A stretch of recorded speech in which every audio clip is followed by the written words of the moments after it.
Alright, and we are live, and we are just in time for the first commercial break of the day. Come on, man, I cannot catch a break today. Traffic on the way home. Now I gotta connect the TV to the new internet. Because that was something I did not think about. Alright, so we got it up on the phone for right now. We'll be getting it up on the TV here momentarily. Because I did not think about the fact that this needed the internet too. Alright, well, welcome everybody to Livestream. Hopefully.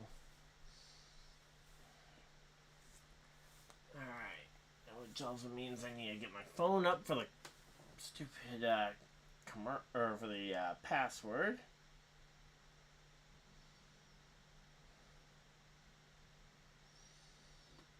Alright, let's see.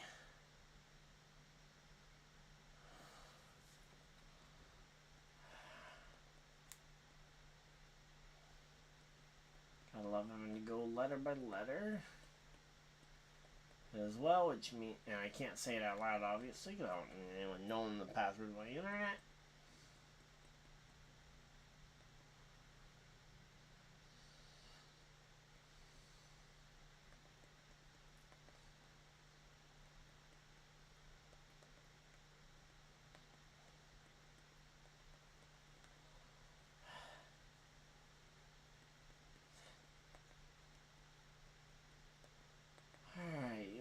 Let's see, MH.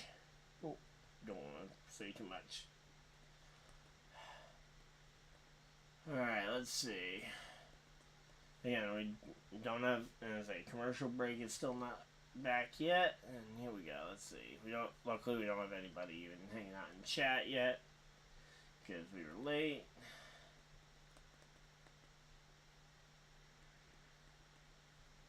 That letter, and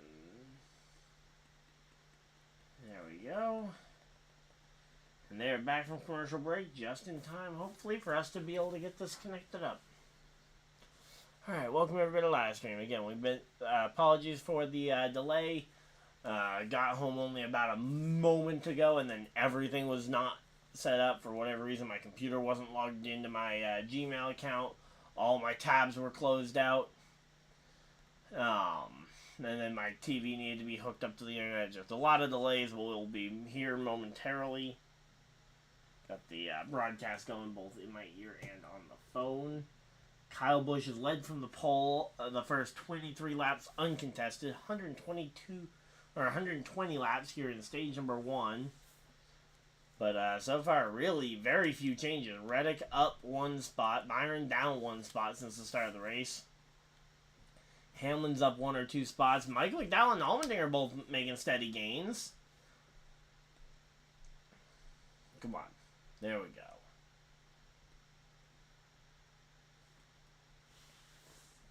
I'm just waiting for the computer to wake up and recognize it. Alright, here we go. Come on. Is my remote out of batteries? Because that'd be really...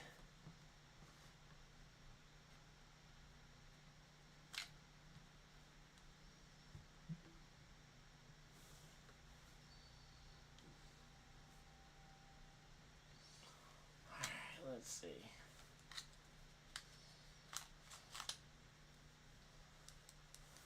Alright, so I'm getting at least some feedback, but I think I might be out of battery, which means another update.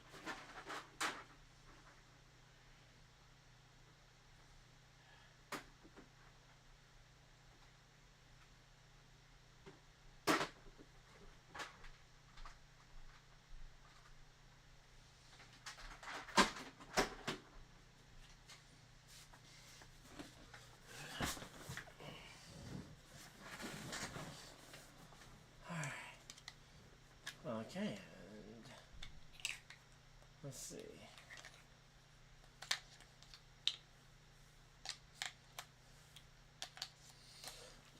Alright, how's everybody doing? Alright, there we go. So,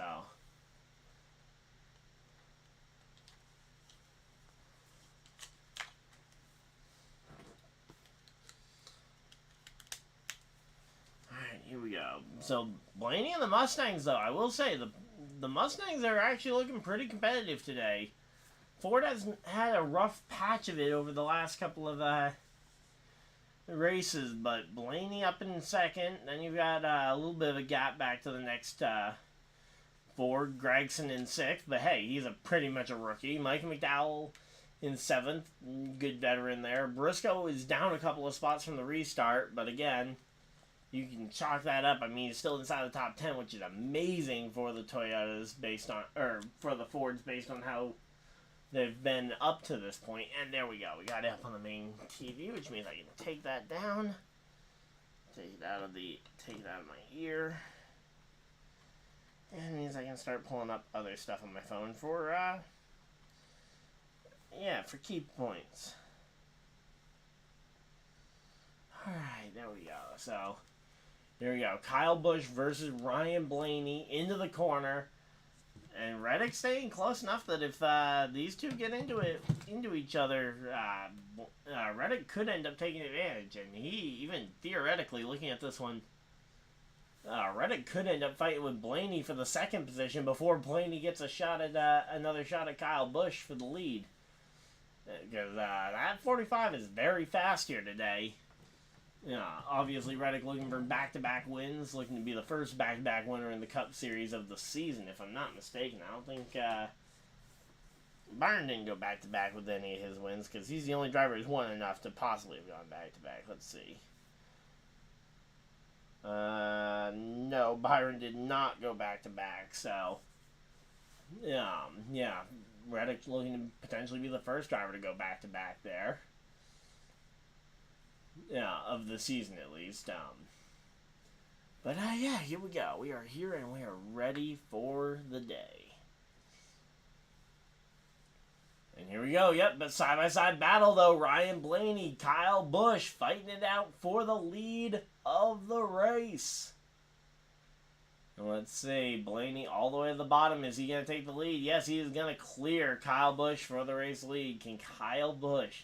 This is the most speed for us Kyle Busch fans. This is the most speed we've seen out of our driver in a long while. 33 laps we led from the pole position. Now Blaney takes the lead here as they go to commercial break. But hey, you know what? Again, for us Kyle Busch fans, we had been waiting for any sort of speed for a while now. Also, while they're at commercial break, quick reminder to go and grab your NASCAR Fan Reward points. You guys can get a free 50 points just for checking in on the leaderboard. Those points can be saved up and then redeemed for stuff like autographed die-cast, race tickets, and much more. So go ahead and hop on your NASCAR app. All you have to do is check in with have an account with the NASCAR Fan Rewards. And then go check in on the race leaderboard and you get a free 50 points. I believe I have now crossed the, yes, I have crossed the 3,000 point threshold. Even sooner than I expected because of the Dash for Cash bonuses. But, yep, so there we go. I have crossed the 3,000 point threshold. They also have, weekly quizzes that you can go ahead and, test your knowledge, or go ahead and look up the answers to, because, well, there's no way to prevent people from cheating, so. If you want to go ahead and do the one this week, it's a true or false question. I'll give you guys the answer at the end of the stream, but I'll let everybody go and potentially try it for themselves without me spoiling the answer if you guys want to try it legitimately. But, yep, so, there we go. Got all that, and yeah, looks like we are all set. Double checking everything, we are all set up.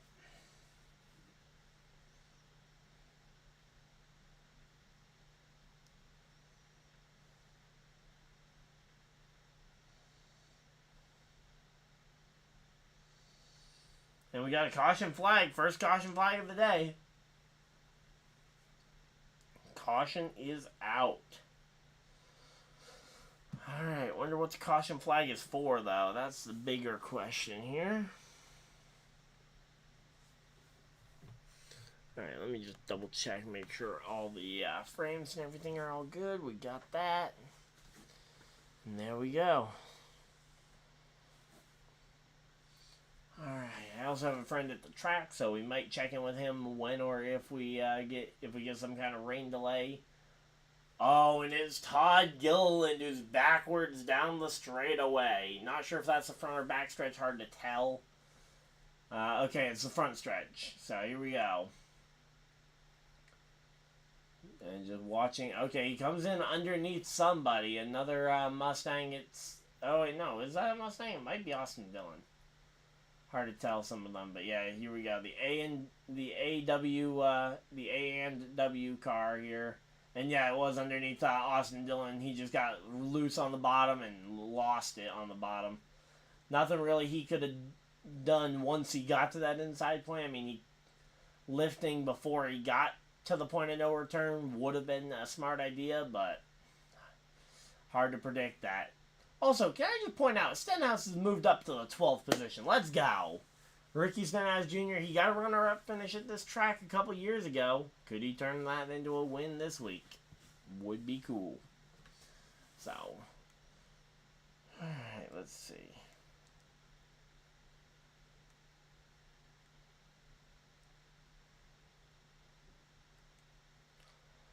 Alright, let's see.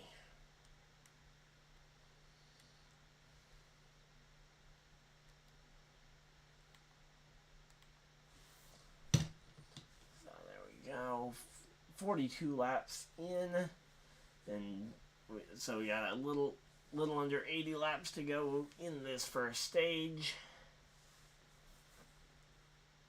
Alright, let's see. Michael McDowell has made his way all the way. Okay, Michael McDowell still holds strong in 7th place. Allmendinger lost a spot to Martin Truex Jr. for 9th there. MTJ making his way up through the field. Ryan Truex won his 2nd career race on Saturday yesterday, and Martin Truex Jr. won this race a year ago after his brother won his first race. Could we see the Truex brothers sweep this race again here? Would be interesting to see those teams sweep it out again.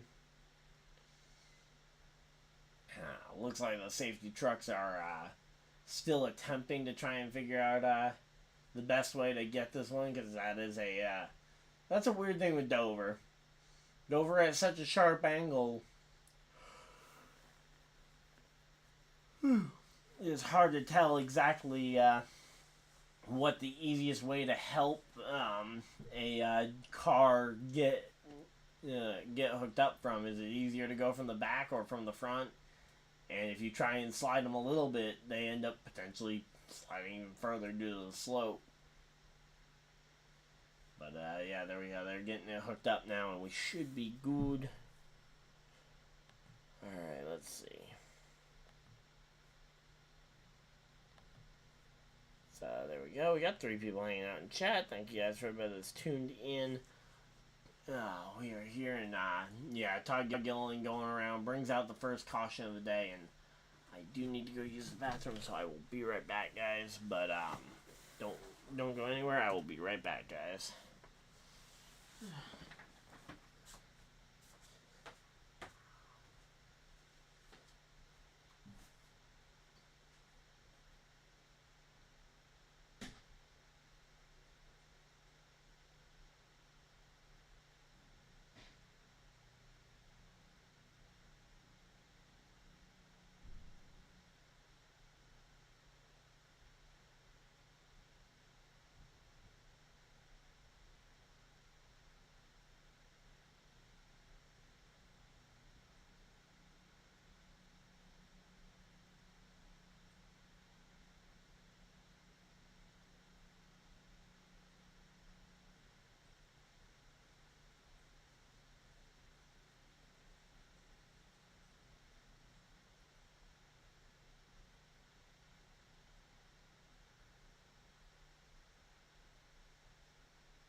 there's still a commercial break, so hopefully we haven't missed it too much. Oh, we're just getting back to commercial break. Great timing.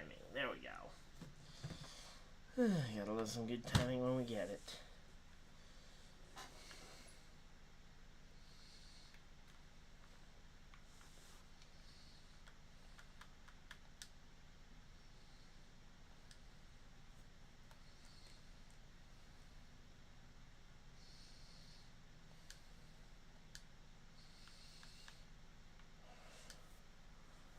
Alright, so here we go. After pit stops. Okay, let's see. Oh. Oh! Tyler Reddick with some contact there as the Dollar Tree car of Corey Heim comes into the pits. Beautiful throwback livery there on that one. Christopher Bell leaving the pit.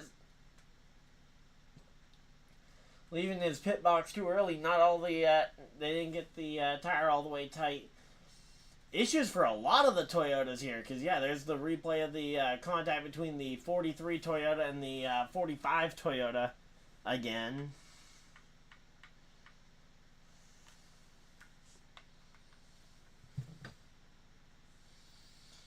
Alright, let's see. So yeah, so that contact there, surprisingly, Tyler Reddick didn't lose too many spots. He drops all the way to 4th here. Kyle Busch to 5th. Not sure what happened on his pit stop that caused him a ton of spots. But yeah, he has had some rough spots here. Stenhouse up into the top 10. Allmendinger to the top 10. Michael McDowell is not up in the top 10 anymore. He has vacated that top 10 running position. We'll have to wait and see where he is later. But the lights are off in the pace car and we are ready to go back racing. Alright, here we go. Let's see.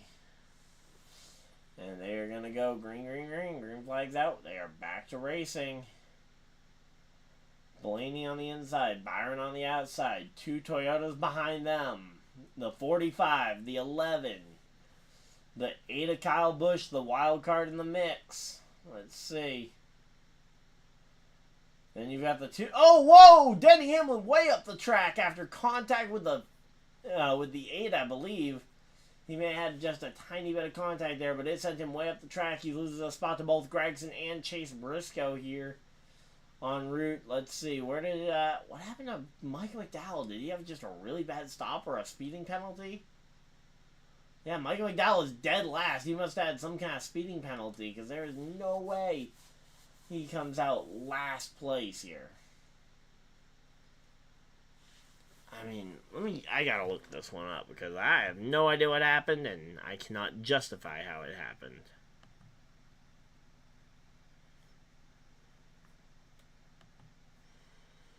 Alright, let's see. NASCAR official. So yeah, right now the Briscoe versus Gregson battle for 5th is on. And let's see. Do we got a list of speeding penalties there? Yep, Michael McDowell speeding entering. Other issues on the pit stops. Corey Heim and Reddick made contact. We saw that, and then Bell had to back up to tighten it. Okay, and then Kyle Busch had a tire changer who had to grab a backup lug nut because he, I guess, lost the lug nut or something on the pit stop. Which is definitely a weird one here. But, yeah, that catches us up with everything that happened during the pit stop that we missed. And, yeah, we're settling in, though. Blaney's going to settle into the lead right now. Byron and Reddick are going to try and do their best to chase him down. Kyle Busch also in pursuit. But for right now, I think Ryan Blaney just wants to settle into the lead and enjoy a race where he isn't having to worry about passing right at the very end, potentially, for the win. Where he can potentially dominate a race, because it's not too often that he gets to dominate races, and even less of those situations does he actually get to cap it off with a win at the end of a dominating performance.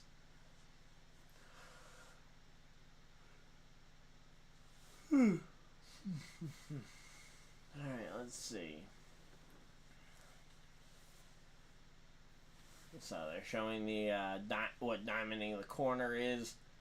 Basically means to enter low, go high in the middle of the corner, and then arc down to the bottom of the corner at the end.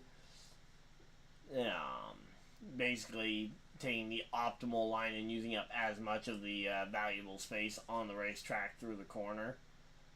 It's impossible to do when you're running side by side, and in some cases, if you try and diamond the corner, that point where you go up high, if someone dives it way up the inside, that could be a real tough spot.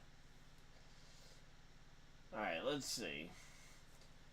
Any chance Michael McDowell can claw his way all the way back from the front in 60 laps to try and earn some stage points here, as Kyle Larson is up inside the top 10 at long last here. I say at long last. He started 20th, so the fact that he's up to the 10th spot. I mean, it definitely took longer than he wanted it to, but I don't think he'd be too upset about how long, about being there at least. But, yep. Stenhouse up in the top 10 as well, though. Allmendinger fighting with Bowman right now, just outside the top 10. Got Ty Gibbs and Ross Chastain battling it out for 17th right now.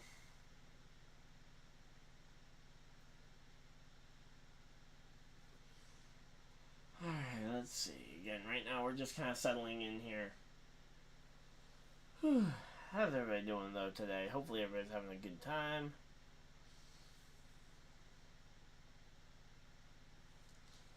But, yeah, we're just past the halfway point on the stage.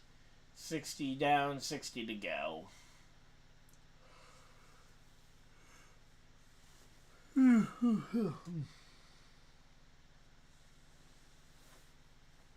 Alright, and they're going to commercial break. They've had one caution so far for Todd Gilliland getting spun around on the racetrack. As we go to commercial break, we got ourselves a 0.7 second lead for Ryan Blaney. Then about another 0.8 back to Tyler Reddick. So it seems like everybody's pretty well spread out at this point.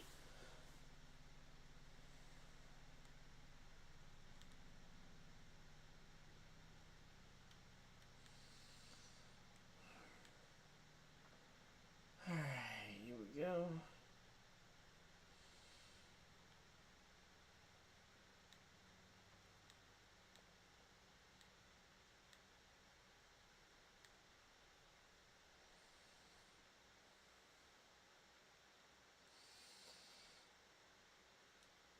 Yeah, right now. Alright, let's see.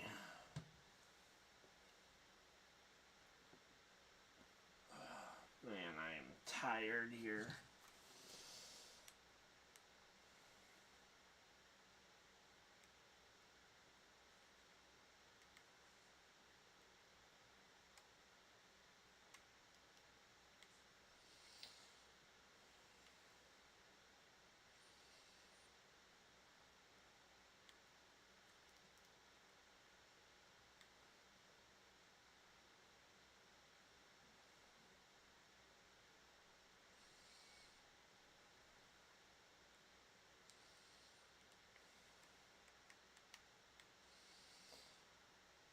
Let's see. Again, we're still at commercial break here, so.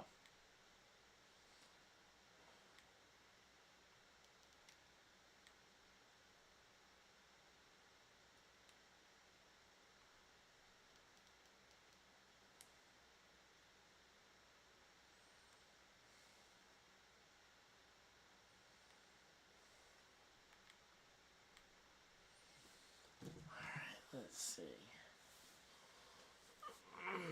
Man. Definitely wish I had some water with me, but I'm not going to try and grab that while we're at a green flag commercial break. I'll probably grab some water at the stage end, but stage end isn't for another 60 laps or so. Let's see, Ricky Stenhouse Jr. has lost now a spot to both Kyle Larson and Alex Bowman. Chase Elliott also on the verge of jumping into that top 10. There we go. That would put all 400 cars up inside the top 10. Meanwhile, that would also move all the JTG Doherty race cars out of the top 10. I know it's all one of them, but still, it would move all of them out of the top 10. Meanwhile, all the JTG Doherty cars are up inside the top 10 right now. So, here we go. Let's see. So, getting ready to come back from commercial break. The Monster Mile. And let's see. There's actually a pretty good battle going on right now between Elliott and Stenhouse. Assuming the numbers are pretty accurate. I can't see them on track because right now they're riding on board with Austin Dillon, who is riding in the who knows where position. It's not inside the top 20, that's for sure. Alright, now we go to Show Blaney, leading the race by almost a full second now. I mean, the choice of camera work has just been odd from Fox lately here. And here we go, Ryan Preece coming down pit road with some kind of flat tire, it looks like.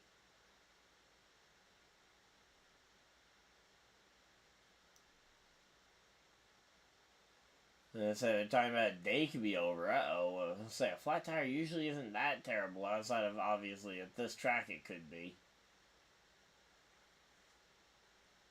Alright, Elliott's up into the top 10. Who did he move out of the top 10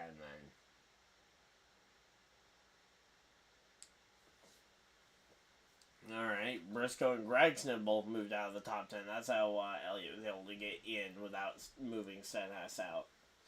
Because again, right now, those two are only about 0.2 of a second apart, so they're pretty close here if they're going to be battling it out for position.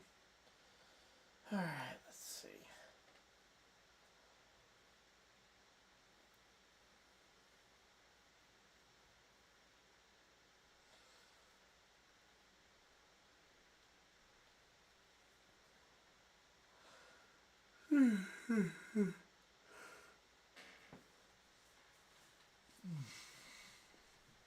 Alright, let's see.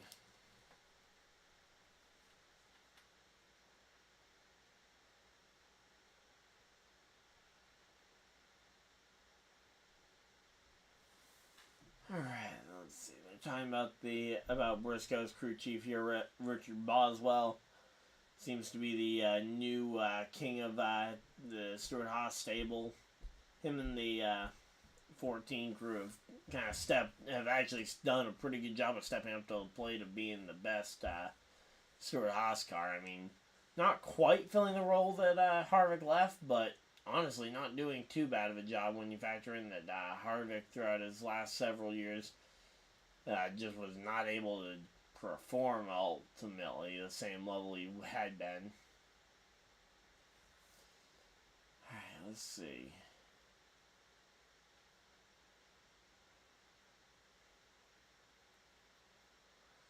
And MTJ now passes Kyle Busch for 4th. MTJ is on an absolute flyer right now.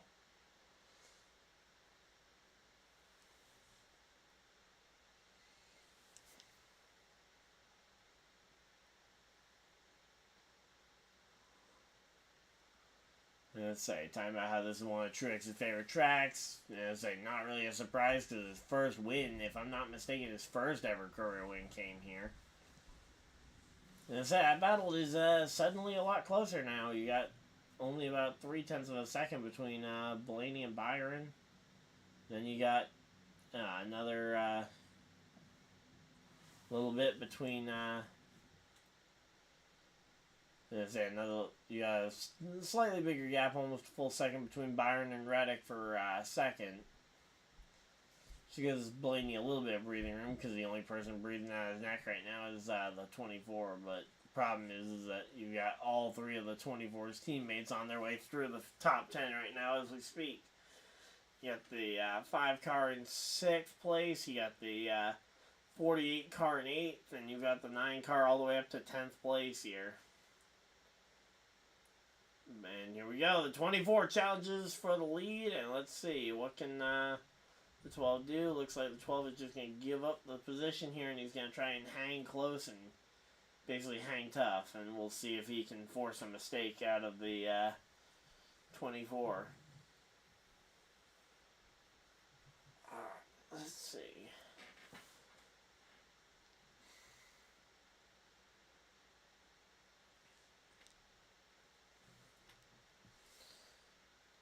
Alright, well, we're not doing too bad there. Alright, let's see.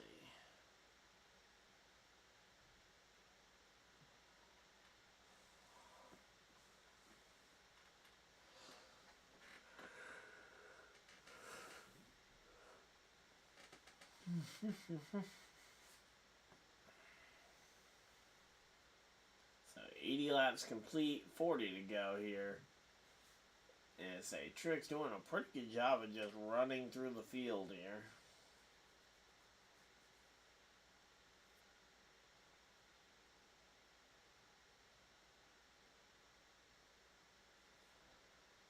Alright, let's see. Again, right now we just got ourselves a battle here. Ty Gibbs making his way up to the 17th position. Chase Briscoe starting to really fade fast here. I don't know if something's gone wrong with that car in the long run, but whatever it is, that 14 car is not acting the same way it did at the very start of this race.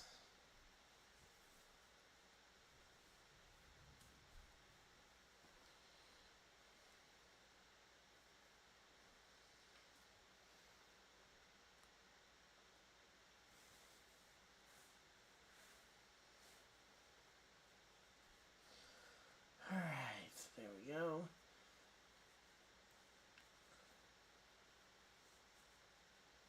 So yeah, and the Joe Gibbs team has actually been really good in the Xfinity Series this year. Between the 20 car, which has been one of their rotational drivers for the Cup guys and the part-timers, and the couple of full-time drivers that they do have, Chandler Smith, you got who's the other full-timer? Yeah, Sheldon Creed, and then you got the 20 car, which has always got a rotation of drivers in it. Alright, there we go. But, yeah, I'm going to say 3 different wins this season so far for the Joe Gibbs number 20 team, though, including yesterday with Ryan Truex.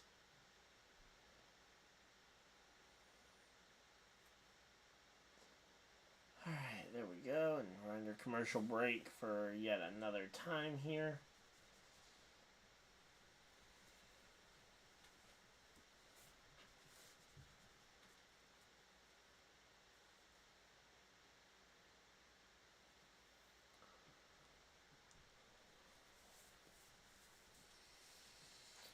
Alright, there we go. We're just trying to get into the swing of things because, again, I was way late getting home compared to what I was hoping to be.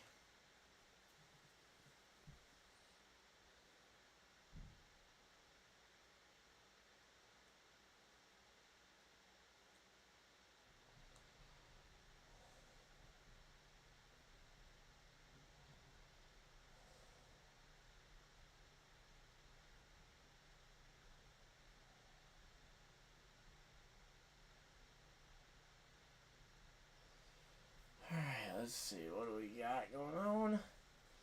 Man, there's not much going on track. Let's see. What if we flip over to IndyCar real quick? Are we able to do that without too much trouble?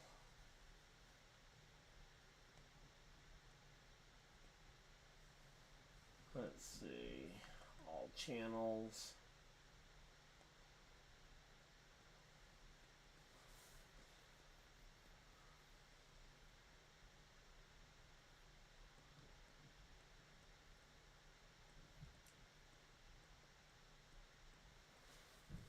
Come on, where's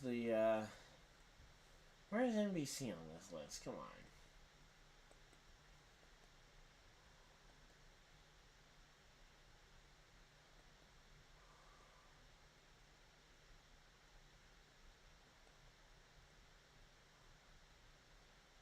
Oh, do I not get NBC on this one? Let me see.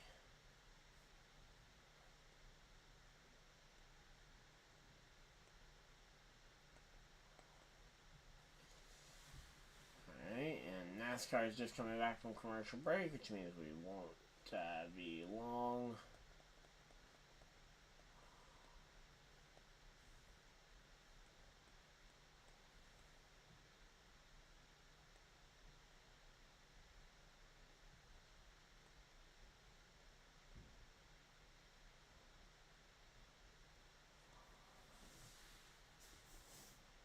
Alright, we got the world's largest rubber duck, and hey, there's Bob Pockrass.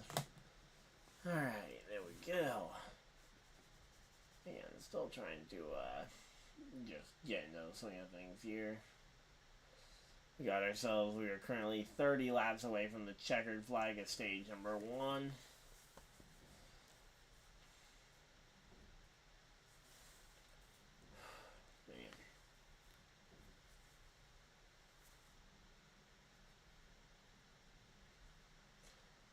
So, William Byron was able to take the lead from Blaney while we were at commercial break. There we go. Had not noticed that on the leaderboard. Stenhouse and Allmendinger holding on to those 10th and 11th place spots. So those two hanging on pretty well here. Stenhouse going to try and see if we can get that stage point, which is going to be pretty helpful because I actually went and threw him in my lineup because of the blind confidence I got in him this week for whatever reason. I don't know what it was about the fact that he was the only one of my favorites not starting up at the front, but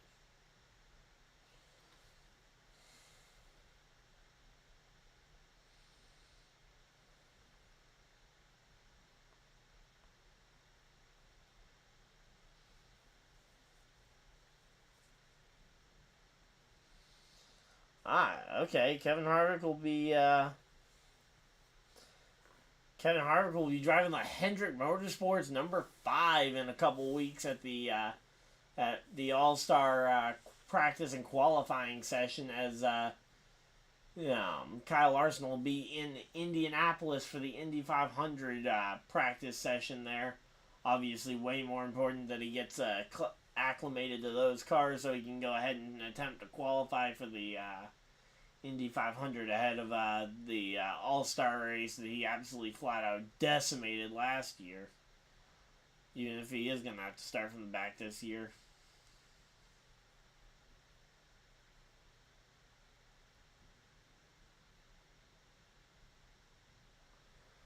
Alright, let's see. So, Blaney time with his crew here. Saving the tires all run long, but the tires still going away. Reminds me a lot of what Kyle Larson used to say to his crew when he would be having trouble on the long run at Sonoma. He could save all day long and still end up using up the tires first, or the fuel first.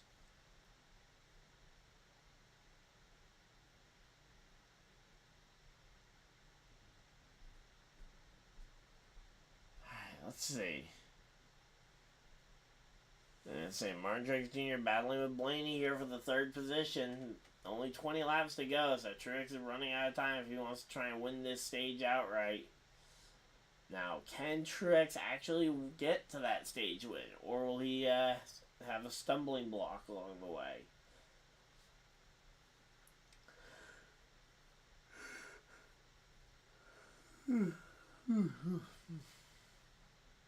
Here we go. Now you've got Truex, who's already closed in on the back bumper of the 45 car. He's the 2nd place driver. And the only barrier right now between Truex and that 19 being able to run down the 34.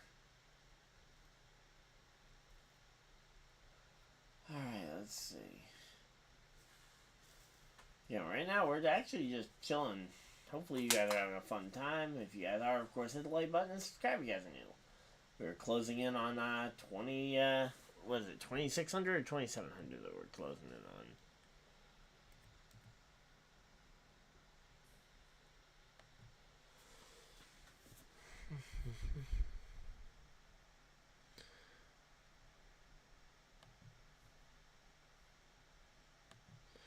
Let's see, YouTube Studio. All right, we're closing in on 2,600 here. We are at 2,580 now. All right, there we go.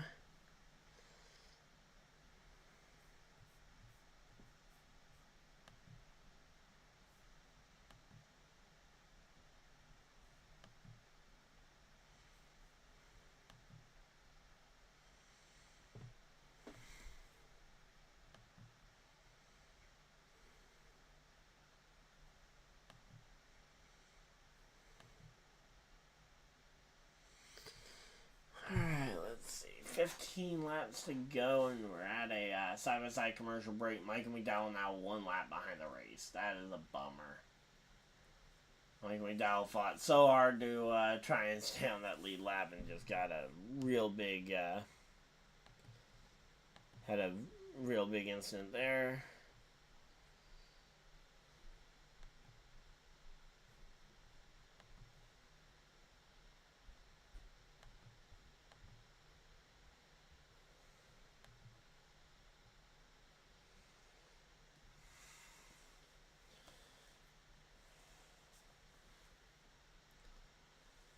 And here we go, the Kyle and Kyle show. Kyle Larson goes by Kyle Busch here for the 5th position, I believe, or is that for 6th? Hard to tell. And here we go, Todd Gilliland trying to re-enter the track with the A&W machine. You got a lot of cars 1 lap down. The question is, so yeah, that battle between the Kyles was for 5th, but any chance Mike McDowell could end up the free pass here at the end of 12 more laps? Is there any chance?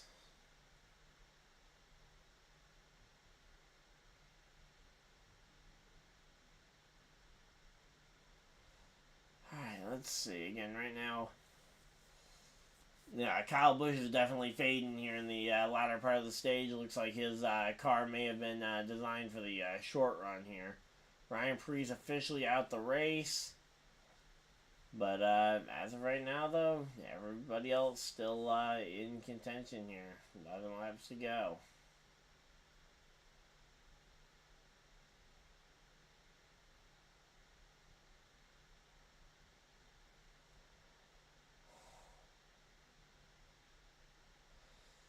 Alright, let's see. And right now, the 45 is caught in the back of the 24 car for the race lead. Let's go. Can Reddick try and make a move here on Byron here? Byron up the track. It's going to be Reddick's track to lose here. But no, the 24 with the run off the top actually able to hold off Tyler Reddick for the moment.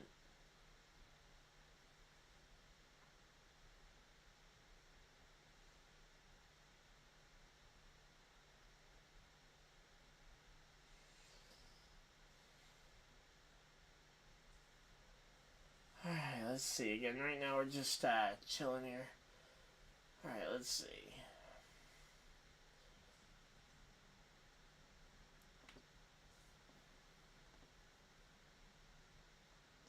Byron getting to the inside of Ross Chastain. Chastain trying to hold him off. If Chastain goes a lot down, that would be insane. Right now, all McCall would have to do is pass Burton and Suarez right now for the free pass.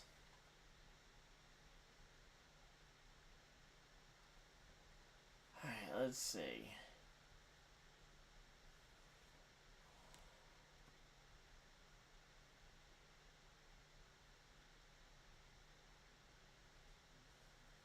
Alright, let's see. 7 laps to go. 7 more times around. Oh, man, we are just tired and trying to make it to this first stage break so I can go get some water. And there we go. Martin Truex Jr. to the lead of the race. And there we go. Martin Truex Jr. goes from 3rd to 1st here.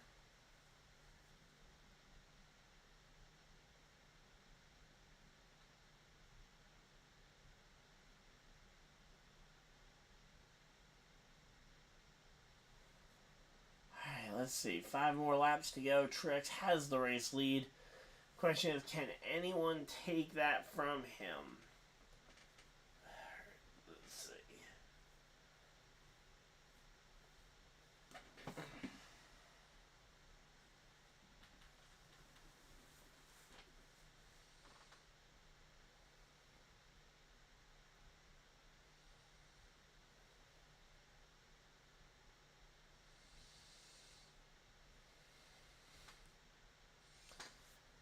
here we go. 4 laps to go.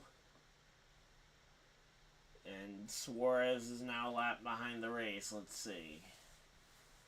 Thought Suarez was already a lap down.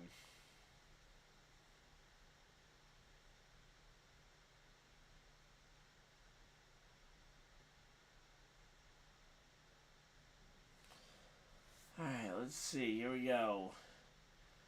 Kyle Larson trying to make the pass on Ryan Blaney here. No, we got a spin and a caution flag is going to end the stage. It is Brad Keselowski who goes around here with 2 laps to go in the stage. Brad Keselowski goes around. That will end stage number 1. Stenhouse earned some very good points here. And some very important points.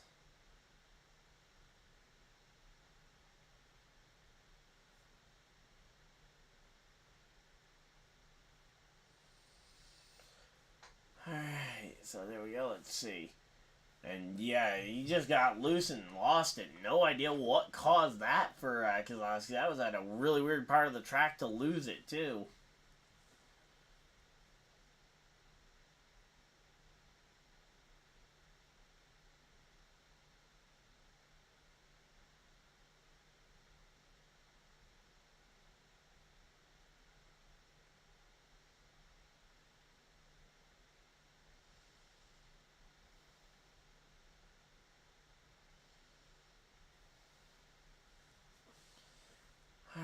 So there we go. Oh wow, that's a very big cord. That almost looks like a seat belt or something. Not really a cord of tire, although I mean I guess if the tire's cording, that would be what I would expect a tire cord to maybe look like. Yeah, okay, yeah, that tire was just shredded on the 6 car. So yeah, the 6 had nothing left on that tire. It was completely shredded. So, you know, say the rain from last night did end up doing something here. It made the tire wear more significant here in the early run.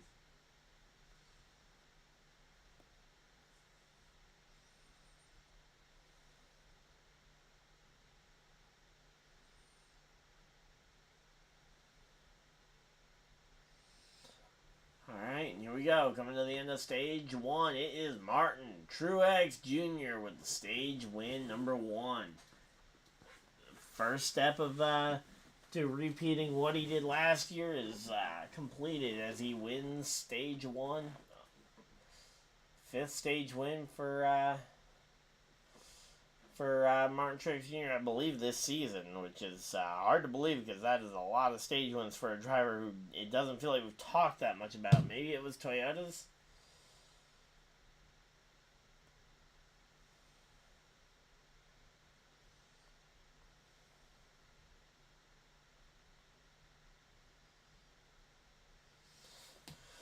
Alright, well, we're at our commercial break here for stage 1, so I'm going to go ahead and run a quick ad, and I will be right back. I'm going to just go get some water.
we are back and we are ready for stage number 2 here.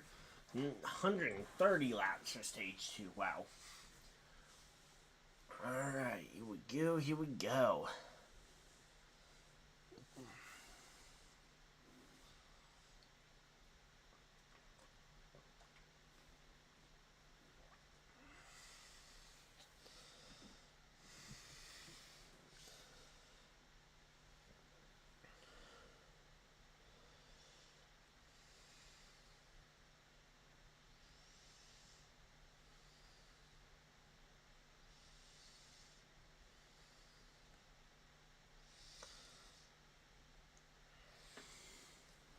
Alright, here we go. Coming down pit road, it's Martin Truex Jr. leading them down. Let's see if the Toyota's going to avoid imploding the way they did last time on pit road between Christopher Bell's pit issues. Alright, 43 gets into his pit box okay. This time, now the question is on their way out of their pit boxes, can the Toyotas avoid running into each other? Reddick is out, has been released from his pit box, and he is looking good. The 19 gets released. He is going to be out first, it looks like. Truex holds on. Blaney gains a spot. Hamlin gains a spot. Reddick and Larson both lose one. Allmendinger gains that one spot over Stenhouse for that final spot inside that top 10. And there we go.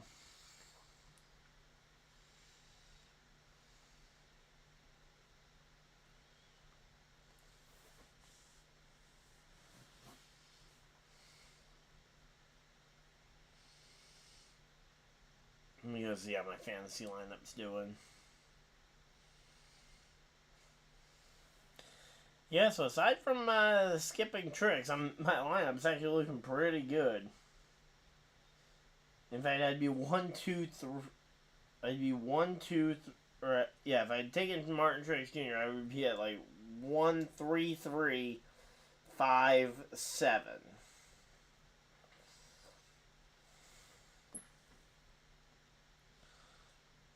But yeah, ultimately I opted to take somebody else instead of Martin Truex Jr. today. Alright, here we go.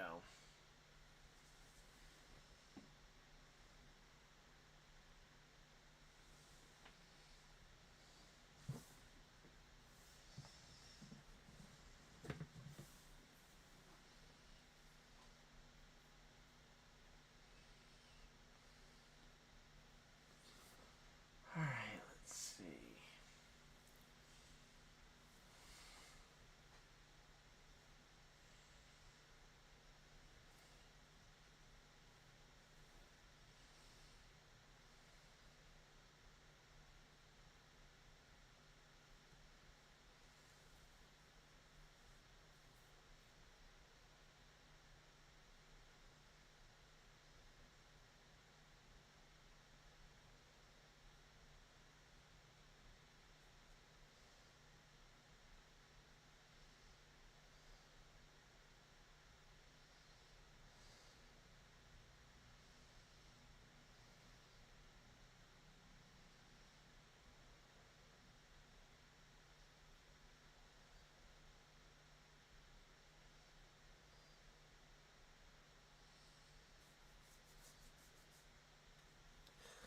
Alright, so we're at commercial break, getting ready to go back racing here any moment. William Byron up into second place. And there we go.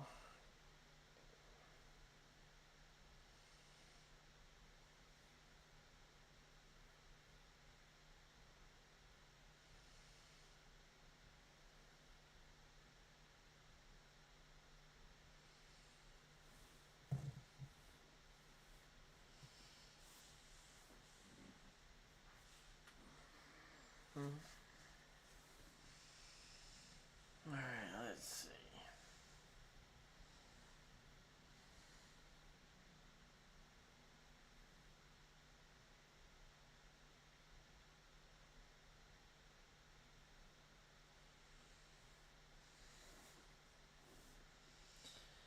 So, right now in the Fantasy League, Bobby Bird jumps to the lead after pit stops have all cycled around. You got GL Racing up to second place. Steve Dyer is in third. Dubuque Racing and Amy D18 tied for fourth. And that is technically your top five because they are fourth and fifth. Warrior, who is at the track today, is in the sixth position. I hold down spot number 7 with an even 200 points. JJ Legacy 84 is in the 8th position. Eric Anderson in 9th. And Daryl Clark rounding out your top 10 so far today.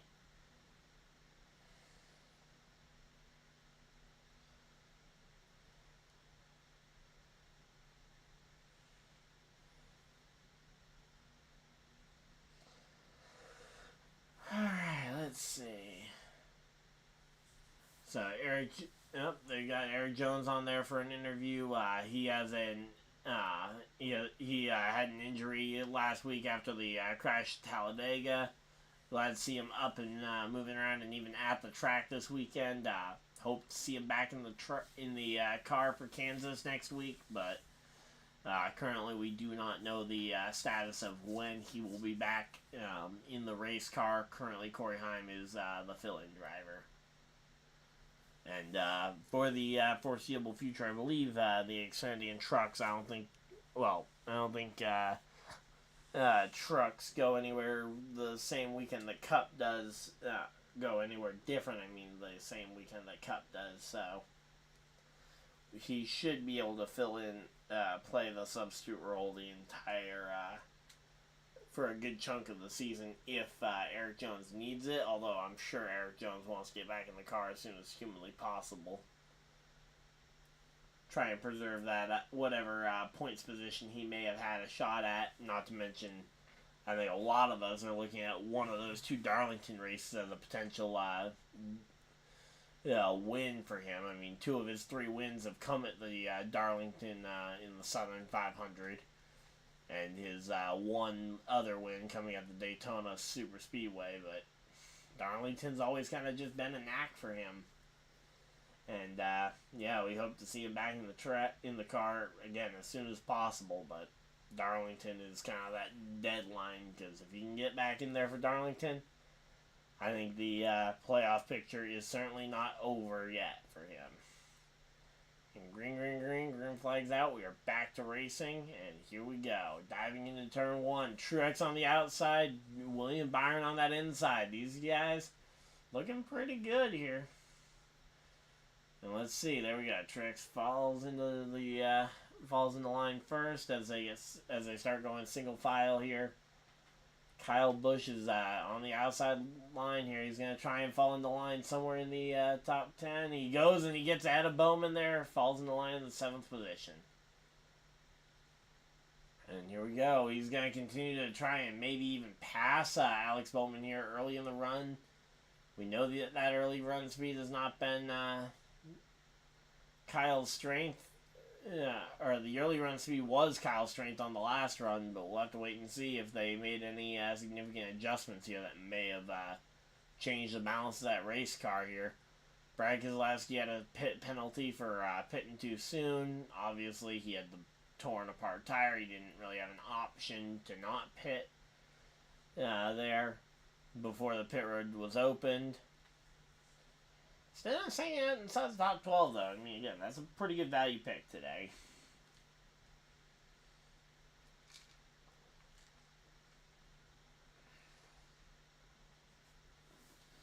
Alright, here we go.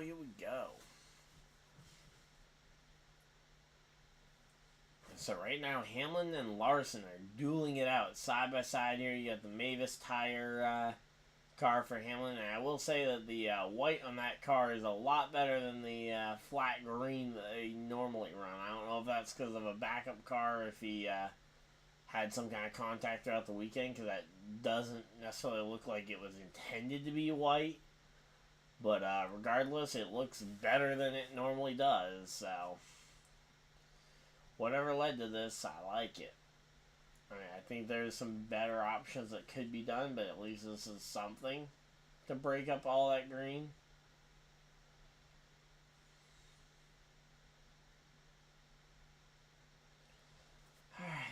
see. Again, we're all settling in the line here.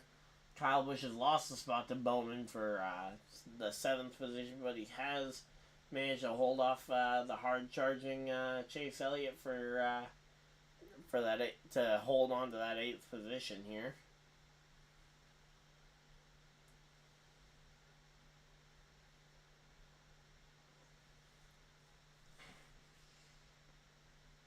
But yeah, right now Gregson's the big thing holding my lineup down. Although I've got him in my garage already, so he should be. That'll probably end up being where he stays if he can't recover that 18th place running position right now. Because so far he's shown okay speed, but he has not shown enough speed to consistently get off that list. Now, I'm hoping that Mike McDowell can maybe put himself in position for a free pass this next caution, but we do not know when that next caution might be coming, so it'll be a question mark of when does the caution fly, and can Mike McDowell be the leader when we get there?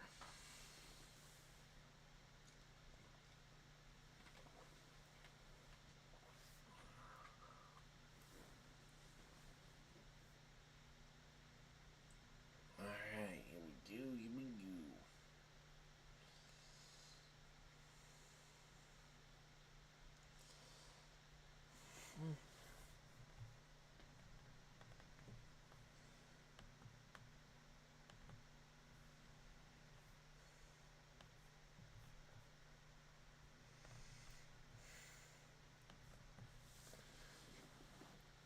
And say Bowman, this is his 300th career start. Could this be his? Could he go and get the win on his 300th career start and his losing streak that he's been on?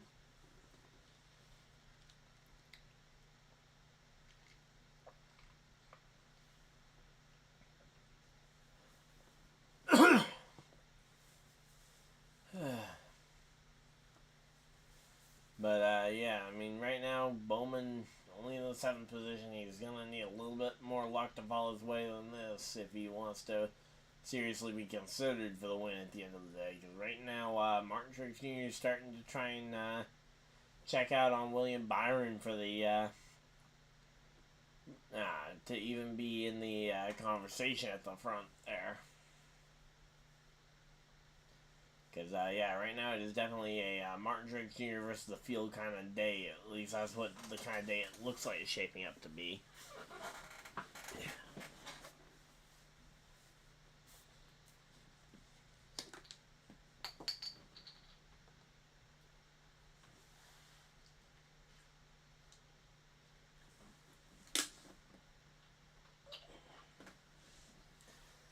Alright, here we go.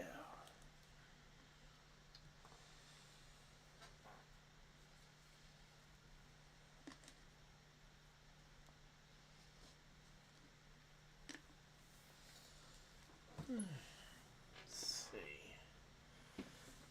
Alright, double checking everything, making sure we got everything figured out.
we're 27 laps into this second stage so far. Again, MTJ just pulling away, and we're kind of waiting to see what's going to happen behind them.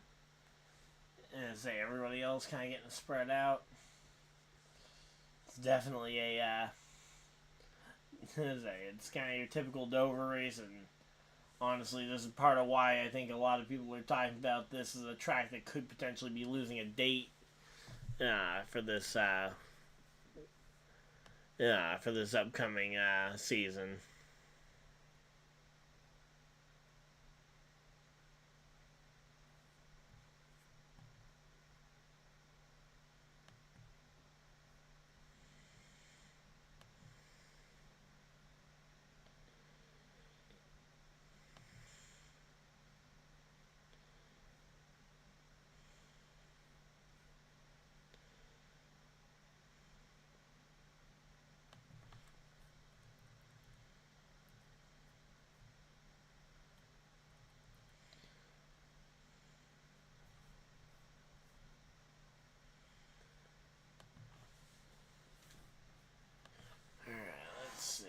Back from commercial break. Oh, Kyle Busch got a piece of the wall. Great.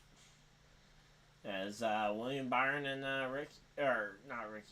Tyler Reddick seem to be starting to battle it out for the second position as Truex continues to set sail further into the wind.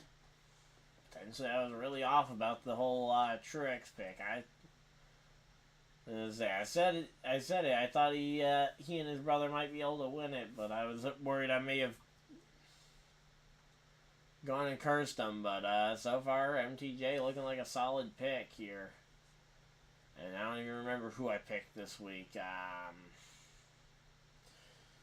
Who did I pick that for this week's podcast picks here? Let's see.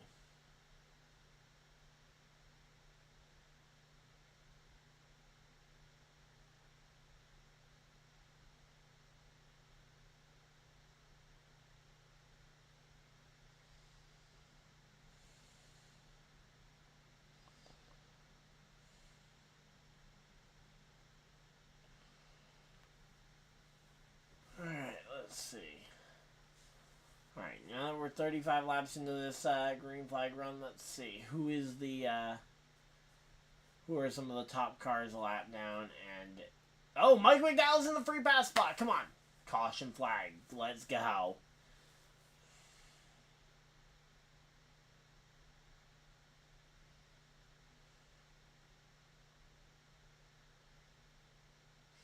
I'm about to make this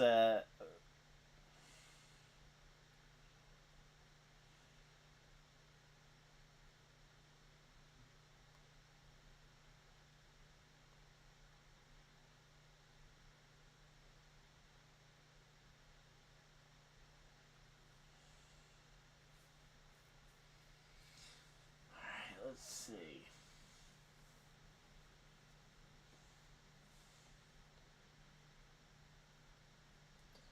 So, yeah, we're doing alright here. Let's see.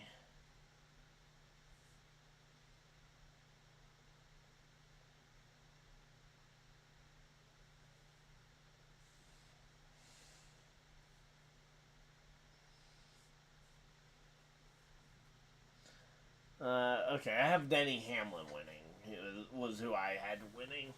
So, Busch led the first 33 laps in the pole position, and he has just kind of been slipping further and further down the top 10 pretty much ever since then.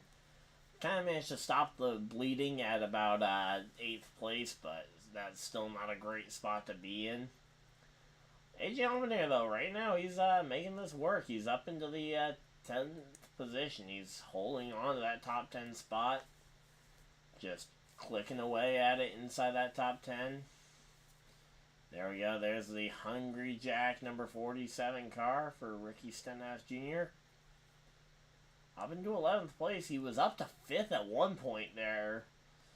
Getting ready for the restart, but or under the caution flag, but certainly not the kind of day I think well, not the kind of day I think anyone expected from Stenhouse, and it's actually not a bad day for him right now in 11th place. I know it's not a top 10 like we would be looking for, and it's certainly not the win that would lock him into the playoffs, but a lot of time still to go here.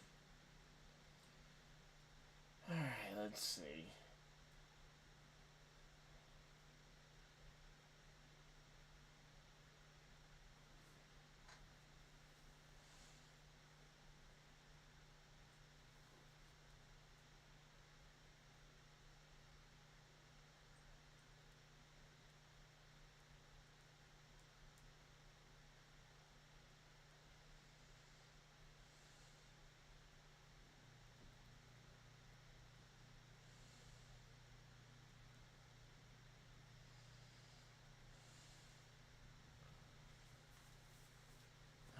Let's see.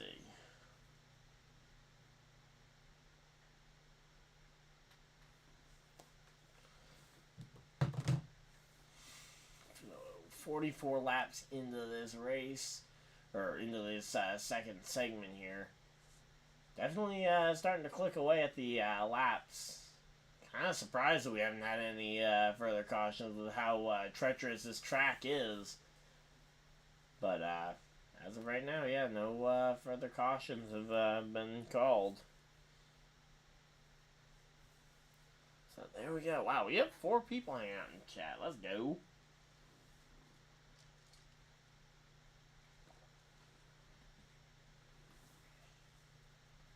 Yeah, it feels really weird to pretty much be an off week because I wasn't able to be home yesterday for the Xfinity Series race. I was barely able to get home for the race today, and there's no truck race this week. So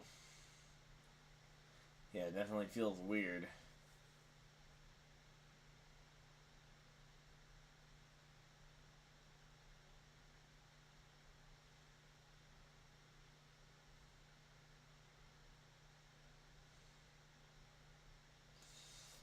Alright, let's see.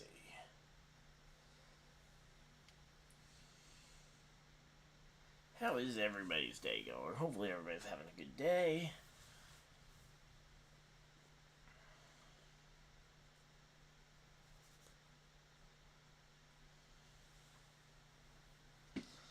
Alright, so yeah, right now we're just chilling. We're at commercial break, so you're not missing anything.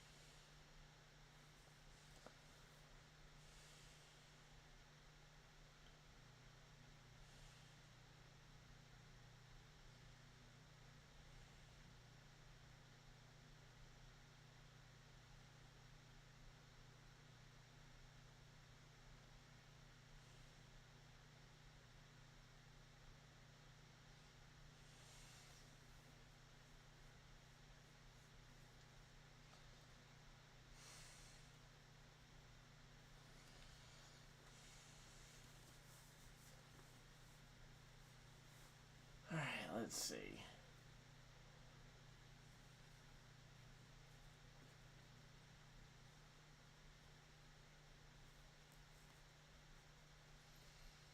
Come on, can we please get a caution flag here? Get Mike McDowell back on lead lap. He was looking so good here early on.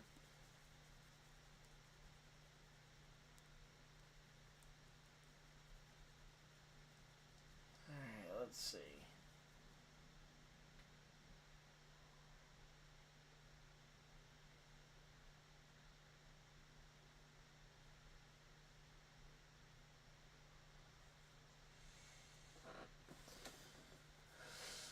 Alright, let's see. What do we got? What do we got? What do we got?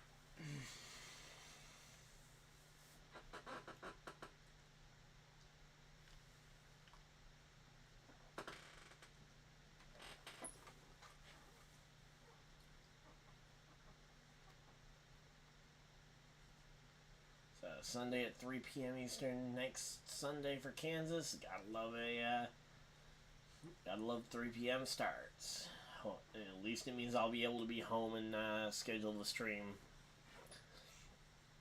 And I should be able to be here on time for that race. Let's go. As we're coming back from commercial break, 54 laps down right now. We are working our way through this really quickly. I'm going to go ahead and skip the ad because we don't need more ads here as we're just coming back from a commercial break.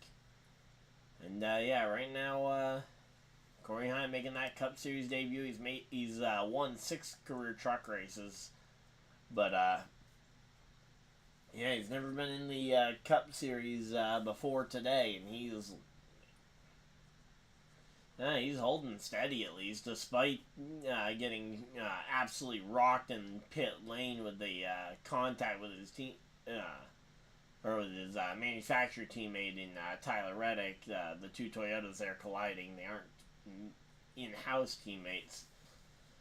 But, as I say, pretty good on the young kid not to get rattled by something like that going horribly wrong.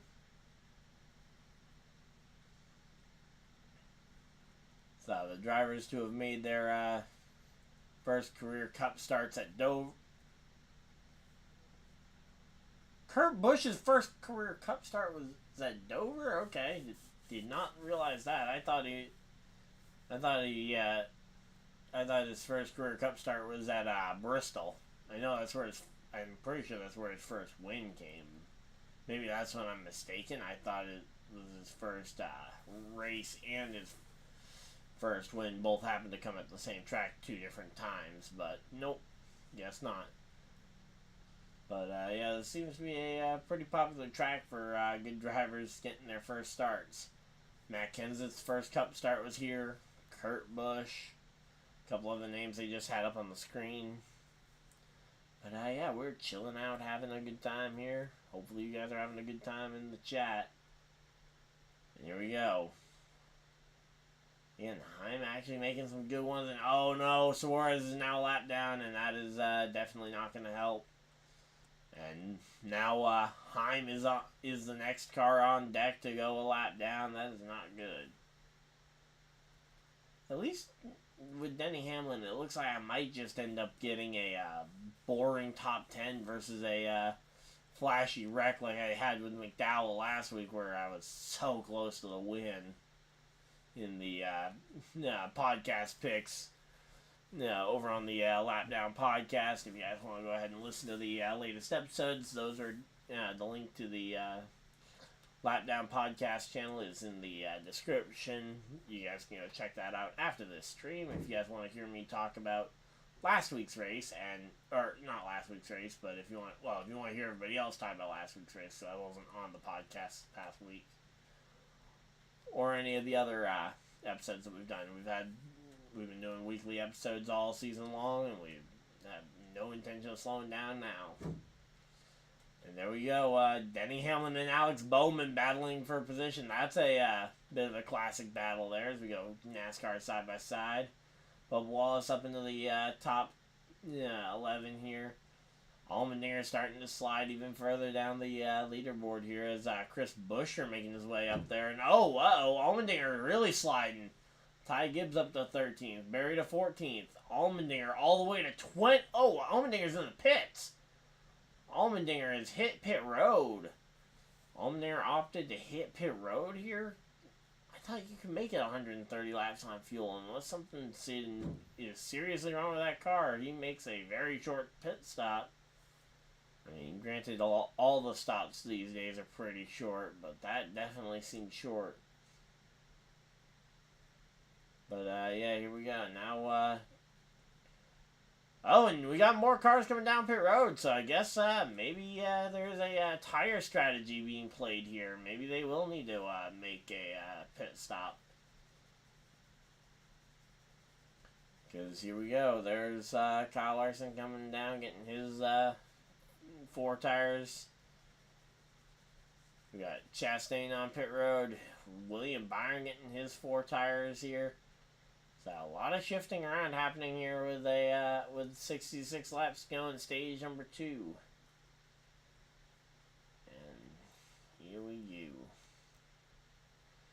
go. Now we got Truex on pit road, Reddick on pit road, Bowman, Stenhouse has come down to pit road, Bubba Wallace.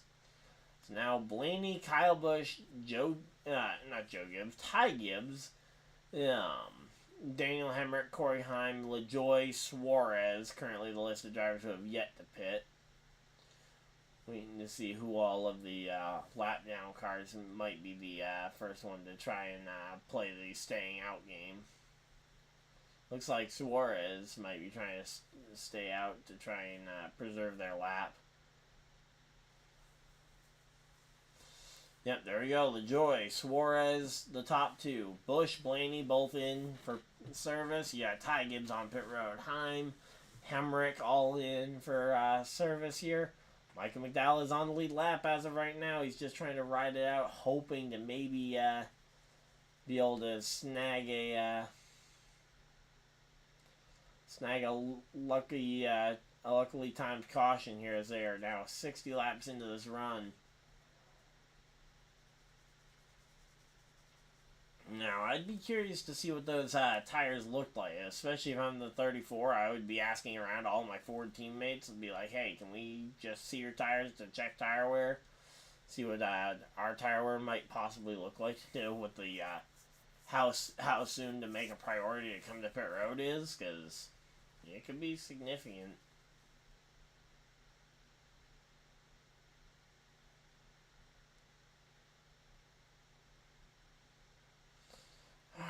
Let's see, again, right now, Kyle Busch hangs on to that spot just at the edge of the top 10. Blaney, he actually passes Blaney there for 9th. Let's go. Michael McDowell in 11th right now. Again, I know he hasn't made his pit stop yet, and I know that this is going to come back to probably bite him.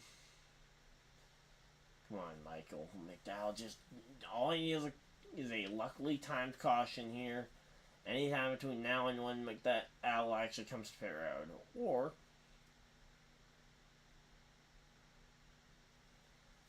alright, let's see. So yeah,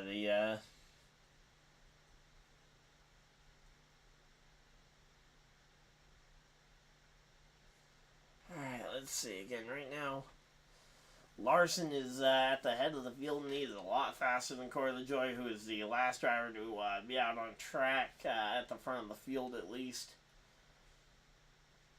Once Corey LaJoy comes to pit road, we expect to see that will kind of open up the window for a lot of the other drivers to kind of start giving it their all.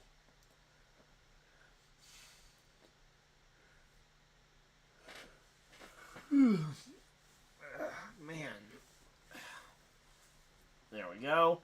The 8 car going around the number 9 there on the racetrack moves himself up into 7th. There we go. Hey, how's it going, Green Bay Packer fan? Alright, we are here and we're currently in the middle of green flag stops. Currently, Corey LaJoy, the only driver who has not come down to pit road yet. Kyle Larson is the effective race leader, as he is leading on the strategy there. Truex just lost the lead on this cycle, and we've got Tyler Reddick in the effective 3rd position. But, yeah, so here we go. We're just chilling out, though, because it honestly feels a little chilly down here, too.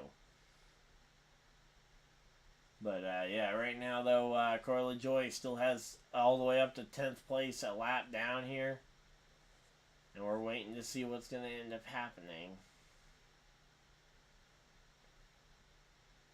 So here we go. Michael McDowell back in the 15th position now. I don't know if that would unlap him if LaJoy came to pit road or not. Because if he can manage to avoid ending up a lap down, he could really do some damage. He was a fast car before he went a lap down.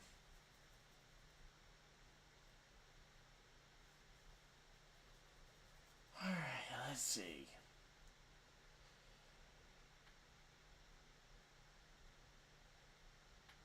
So yeah, right now we're just chilling out.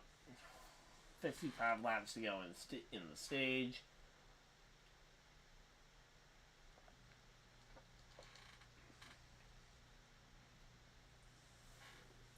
So William Byron had a really slow pit sequence. Not sure what happened to him on his pit sequence, but he was nearly 15 seconds slower than Kyle Larson.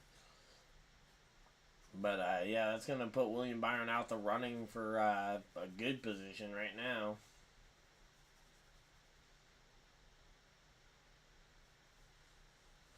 Alright, let's see. So, again, right now, alright, Joy is start. Oh, wait, no. Oh, they put up last lap time. I thought they were putting up the time behind. I was gonna say, like, wow, there's a lot of people 24 seconds back. There we go. So, again, Michael McDowell still only one lap down. I think this is an okay spot. If we get a caution flag, this could be really good for some of these people who are unlapping themselves naturally right now.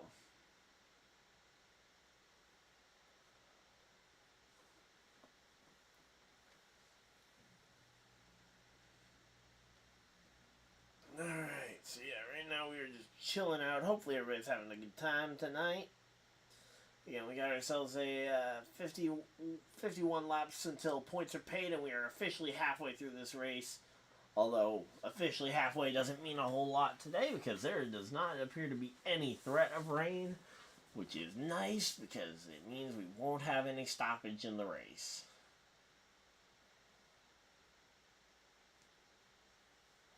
So there we go. Josh Berry just got his race lead, and it looks like yeah, Joy's going to stay out as long as he humanly can before he has to come to pit road.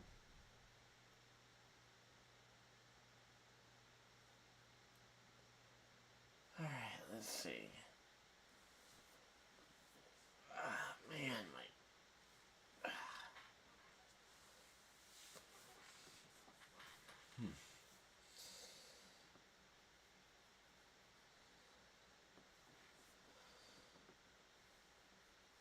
But, yeah, so far, though, by staying out, Corey LaJoie has pretty much put himself into a box where he has to get a caution. If he doesn't get the caution, he will be in a real big trouble spot here. Now, if he can make it all the way to the checker here on this fuel tank, I will be, one, majorly impressed, because we've seen guys' tires not be able to make it that far. And,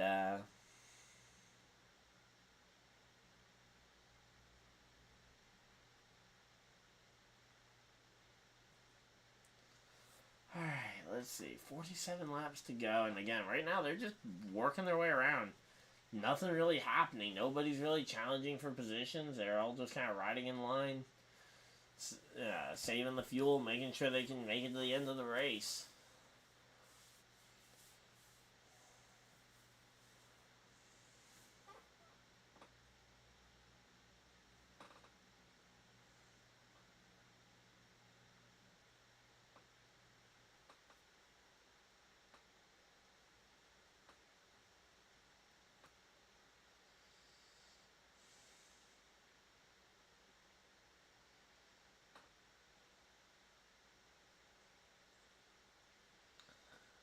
Alright, let's see. 45 laps to go. Not a whole lot going on here. Again, that's and Michael McDowell does finally have to bite the bullet. He comes to pit road, and that is a disheartening pit stop there for Michael. He was hoping to catch a caution and be able to flip the strategy, but ultimately he has to come to pit road here late. And yeah, that's going to ultimately make this pretty rough. And here we go. Let's see. Corey LaJoie is currently getting losing about, let's see, how much per lap it looks like. They're running the simulation. Yeah, he's losing a good chunk of track each lap to the leaders. Alright, let's see. Austin Dillon and the 3 battling it out with the 7. That's not going to be a very good thing because, like I say, the 7 is only about 7 seconds ahead of the leader. So if you get lapped by the 7, you're probably on pace to get lapped by the...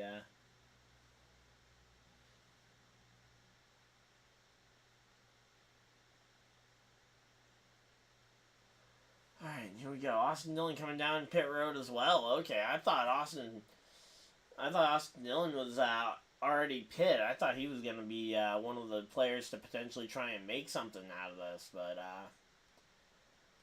yeah, no, not right now. Kyle Larson, MTJ, both out here running essentially first and second on the strategy, second and third actually on the track.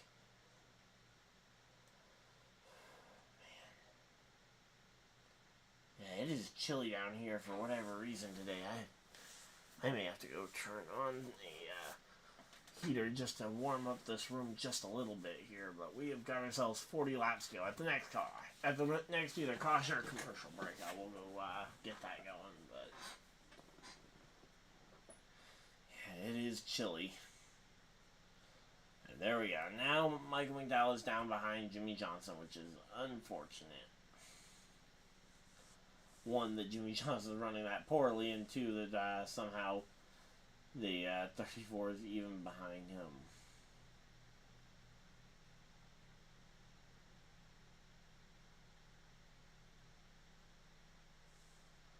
Alright, let's see. Again, right now, Jimmy Johnson, he's made 38 starts at Dover, 11 wins on his career at Dover. He is the winningest driver at pretty much every track we go to. And now Kyle Larson, he's gotten within 3 seconds of the leader. He's continuing to close in.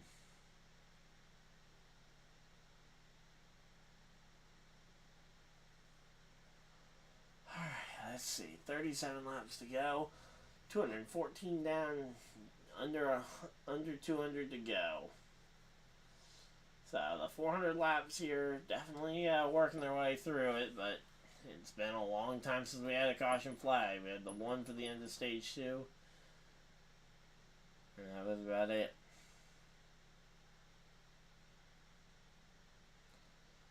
Alright, well, here we go. Let's see.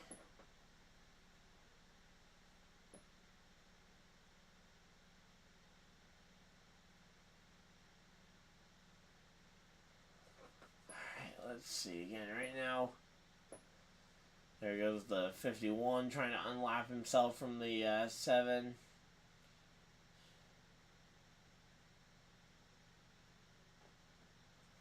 Alright, let's see. Again, right now we're just trying to make it through the end of the stage. 35 laps to go.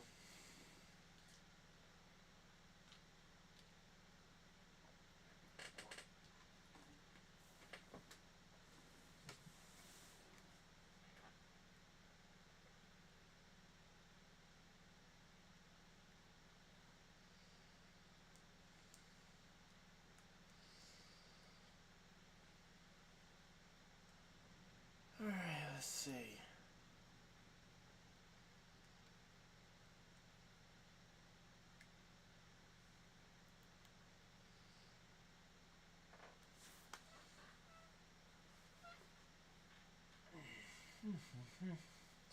$33 to go, and there we go. Whoa. Kyle Busch cuts in front of Tyler Reddick right there. He is definitely chancing it with that kind of block here. Speaking of chancing it, here we go. The 2311 car versus the Joe Gibbs car of Ty Gibbs there. Battling it out for 11th and 12th. Let's go.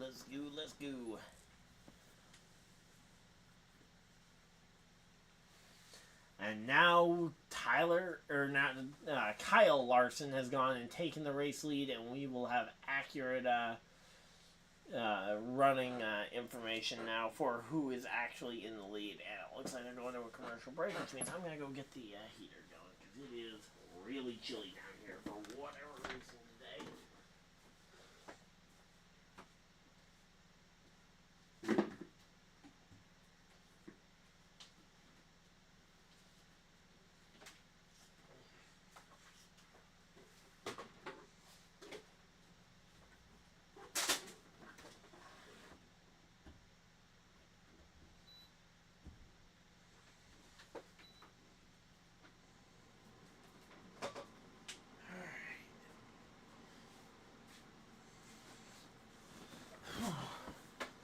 here we go. 30 laps to go, and we are getting ready for the end of stage number 2.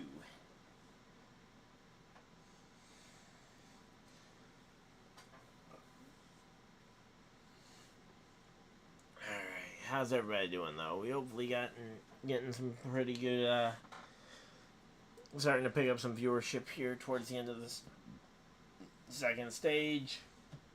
Reminder that now would be a good time to go check your fantasy lineup, see who you want to maybe bench. Coming down the end of the second stage, you got a chance to bench one driver.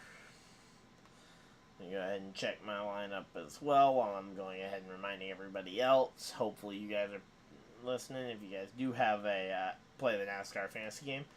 And if you guys haven't played the NASCAR fantasy game before, you guys can go ahead and check out the link in my description, and we've got ourselves a NASCAR fantasy league that you guys can go ahead and join in on, play with all of us, and yeah, we can go ahead and see who the best is.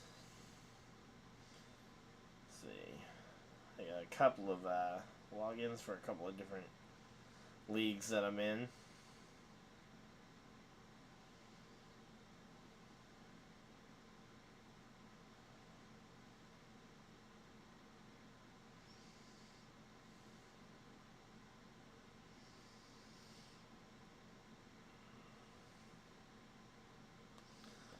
Alright, there we go.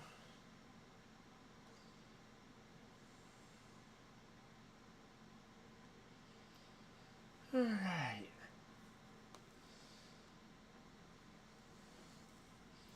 But yeah, so there we go.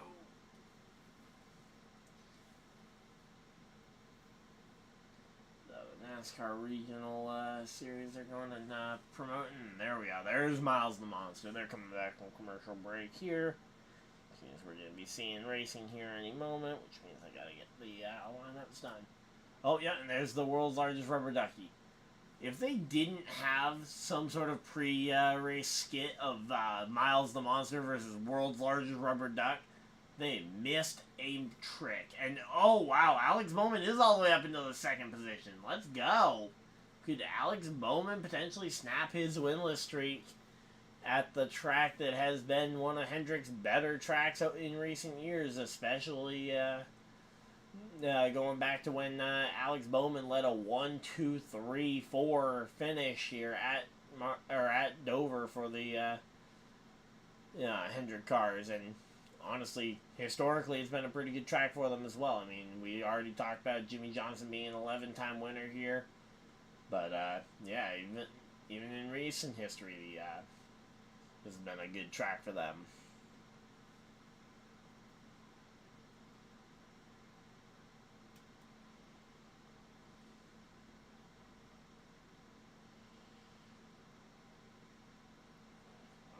Not changing that one. Alright, so yeah, again, Kyle Larson managed to get the lead. Looks like Corey LaJoie did finally opt to come to pit road. Had to bite the bullet. He couldn't afford to just stay out there and keep losing time, right? I mean, he hasn't... There's no way he's stayed on track this long, right? Kyle Busch, though, up into the top 5 is nice to see.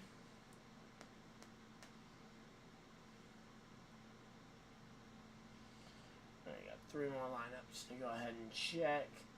Got one with just the Racing League guys that I race with on Thursday nights. Got podcast one with a couple of different guys.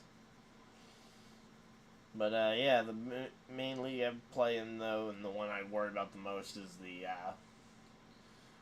the one that I do have linked in the description, the Running of the Pack Fantasy League. So yeah, before green flag pit stops, they got the running position of everybody, and hey, Stenhouse up inside the top 10. There we go. Stenhouse on track to earn a couple more stage points here.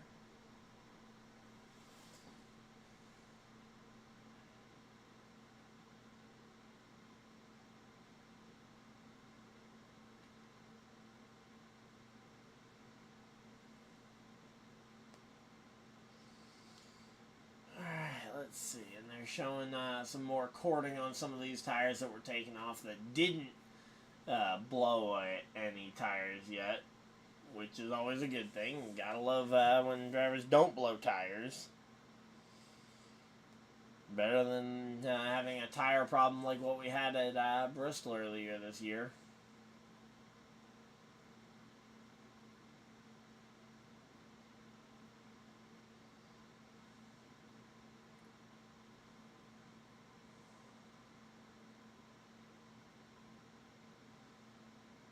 Let's see, and here we go. Now you got Martin Truex Jr. He's up to the 4th position. He's just trying to cruise through the lap traffic here as he's going around the 6 of Brad Keselowski, who's multiple laps down at this point. And yeah, right now the biggest gap right now is between Stenhouse and 10th place, because that is like a 3-second gap between Ricky Stenhouse Jr. in 9th and Bubba Wallace in 10th. Legitimately 5.63 behind the leader versus 8.29 behind the leader. That's legitimately almost 3 full seconds back, which is not a good place to be if you're Bubba Wallace, because that means you got no real hope in front of you to see who you're trying to close in on, in order to see what kind of chance you got to try and run him down.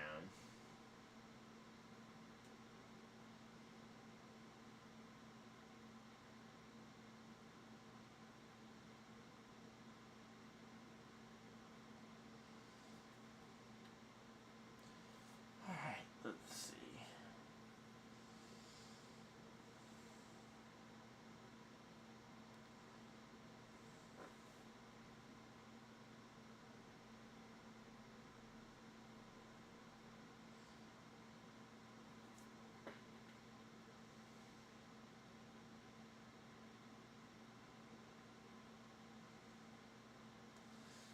"12 laps to go in stage 2, and we are still at a commercial break. Are you kidding me? I mean, NASCAR and Fox, it feels like this commercial has been going on for a little while now. Are we coming back to full screen here soon? Oh, no, we got at least one more commercial, because we've got to get within 10 laps to go before we come back full screen.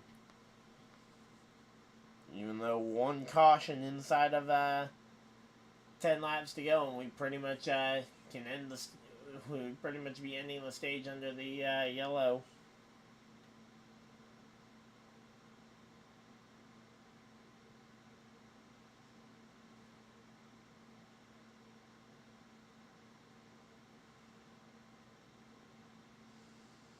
There we go.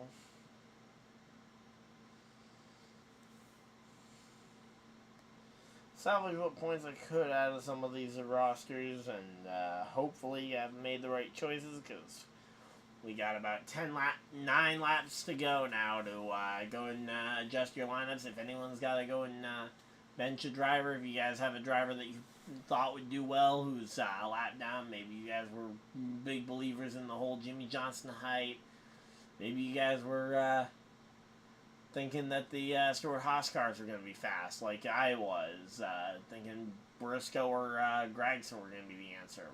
Probably one of those two would be the person you'd be looking to take out your lineup.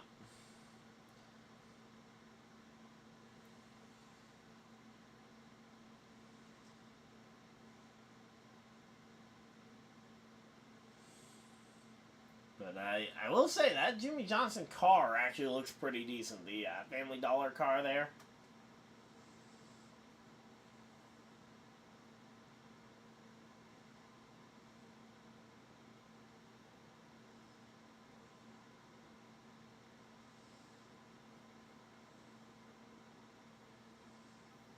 But yeah, as I say, definitely looks like the Truex pick is going to probably come back to bite me. We'll have to wait and see till the end of the race, but I did not choose Martin Truex Jr. for my lineup, so we'll have to wait and see.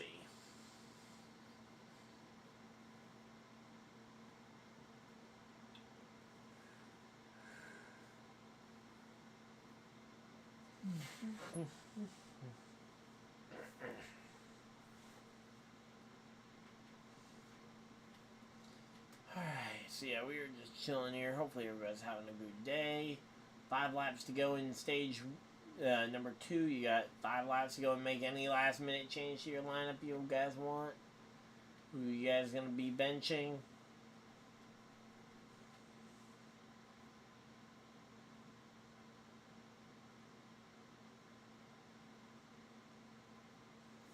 Alright, let's see.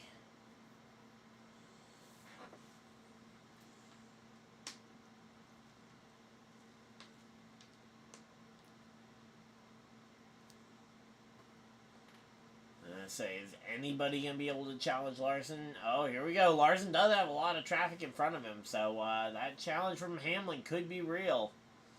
I was going to say, the challenge from Bowman probably won't be, but the challenge from Hamlin could be real here.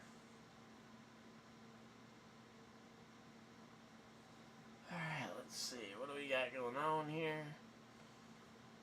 And let's see.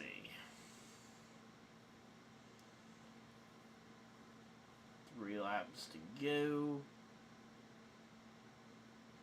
And Larson's working his way through the lap traffic as best he can.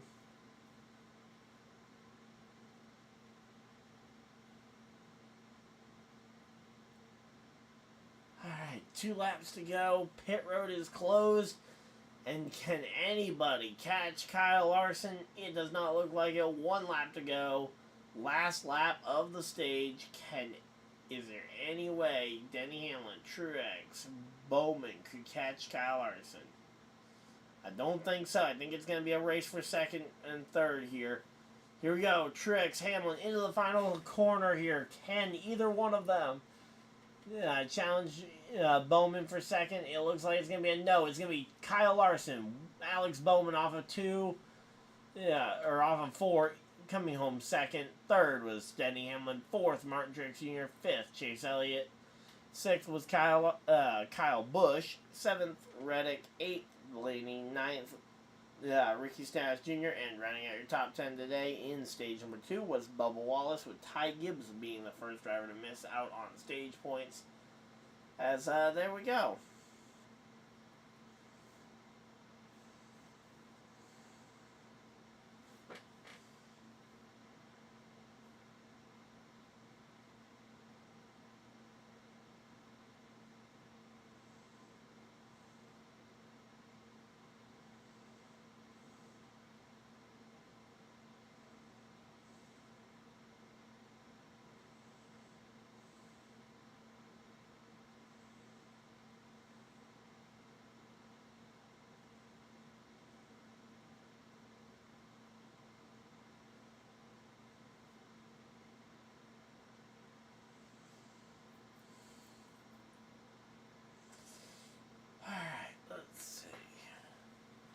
How's everybody doing? We got 3 people hanging out in chat. Hopefully you guys are having a fantastic day.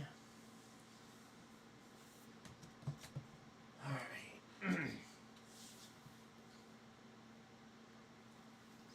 I gotta go use the bathroom, and I will be right back, guys. Don't you worry.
here we go. We are back at just in time for pit stops here in stage number 2.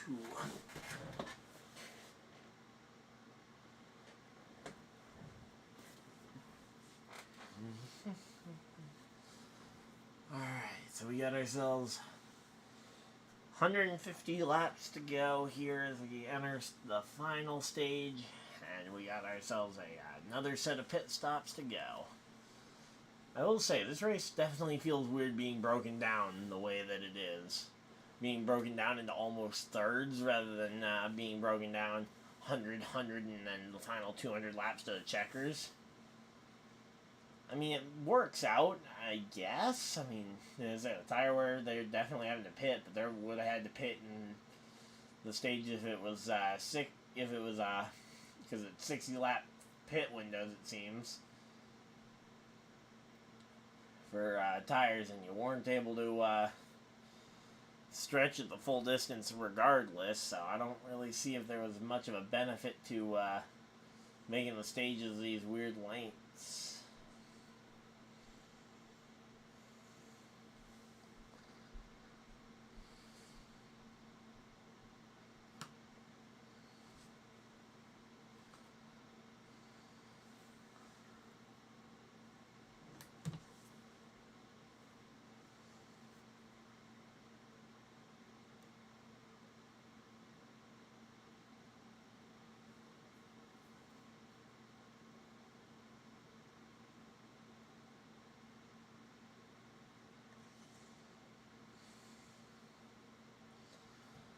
Alright, so here we go. Let's see.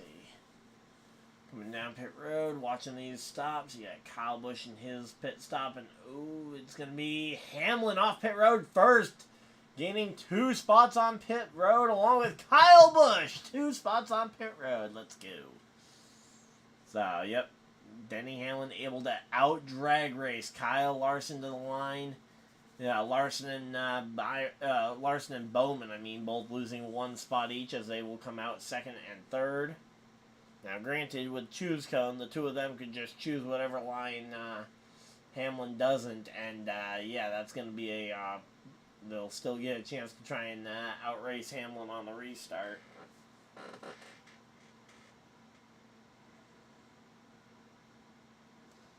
Alright, here we go.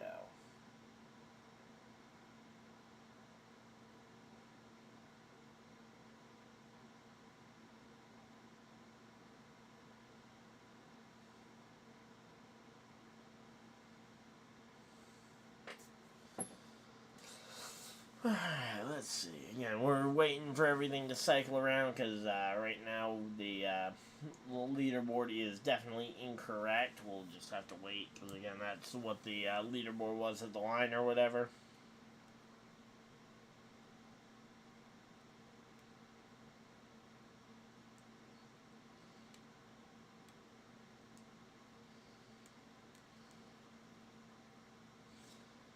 Alright.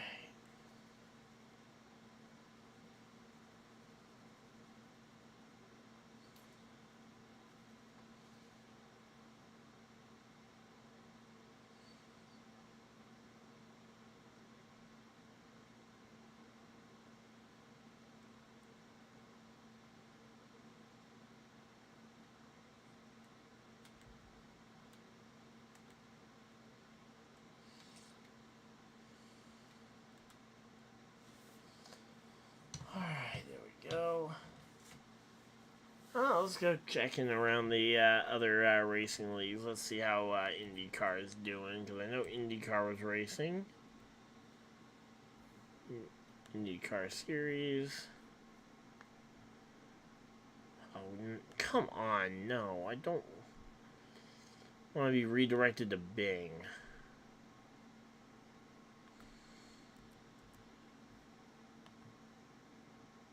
There we go. IndyCar. And that time we stayed on Google. Okay, good. Yeah, not trying to get redirected to Bing as a search browser.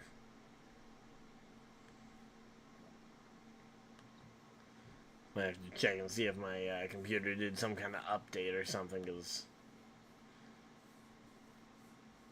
Oh, yep. McLaughlin wins the race at the Barber Motorsports park after all the drama that went on there with the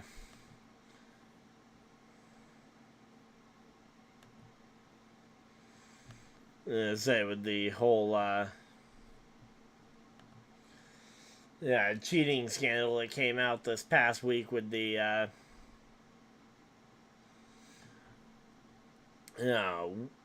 with Scott McLaughlin and Joseph Newgarden being retroactively kicked out of the Grand Prix of St. Petersburg. So, yeah, it ends up being Scott McLaughlin will power 1-2 at the end of the race after 90 laps. Linus Lundqvist coming home with a strong top 3 finish. Felix Rosenqvist 4th. Alex Palou a strong 5th place. Christian Lundgaard 6th. 7th, Santino Ferrucci. 8th was Herta over there. Marcus Armstrong and Kyle Kirkwood rounding out your top 10 in the IndyCar race. And let's see, who all were the guys who did not finish the race. Fittipaldi crashed out early. Stingray Robb out early. Rossi comes home 30 laps shy of the checkered flag. And then you had Christian Rasmussen and Theo Pourchaire both 1 lap behind the race. Alright, so there we go. That's a quick IndyCar update. And now we're doubled up and ready to go racing for the NASCAR finish here. Let's go. And quickly check in on Formula 1. Okay. Seriously, I'm not trying to use Bing. I'm trying to Google something.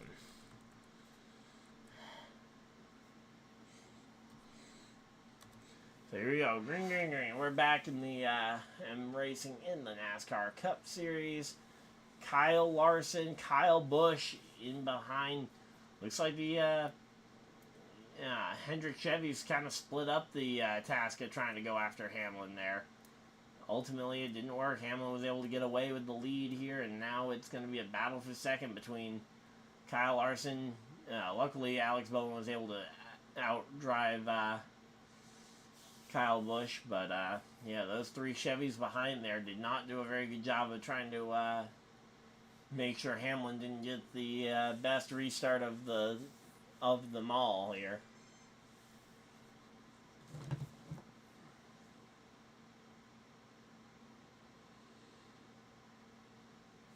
Alright, here we go. Let's see. So now Bubba and Stenhouse are back to racing inside the top 10, or on the border of the top 10.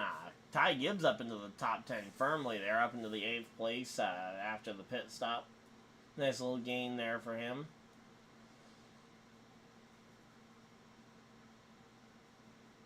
Martin Truex Jr., though, hanging around in that 5th position. You can't count him out here.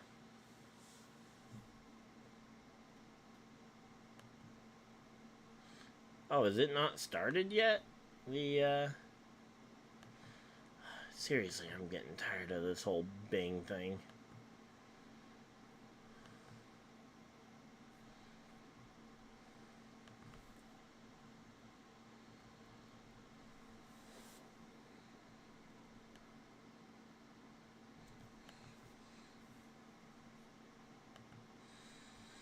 Alright, let's see.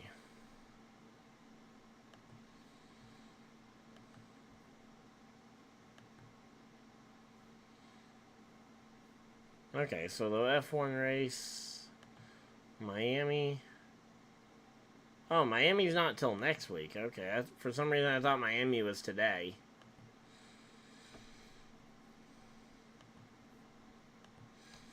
Alright, there we go.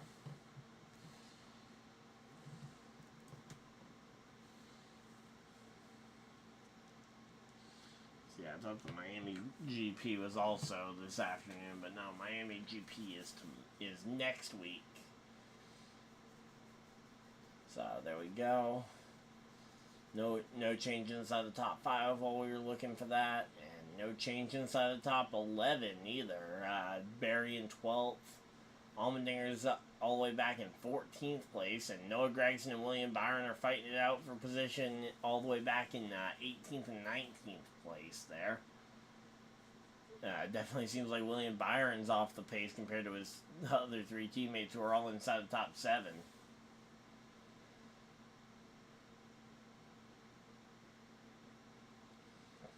Let's see, Joey Logano back in the 20s. I mean, again, the Fords looked very much back on pace in qualifying. And yeah, it's been a really weird situation here.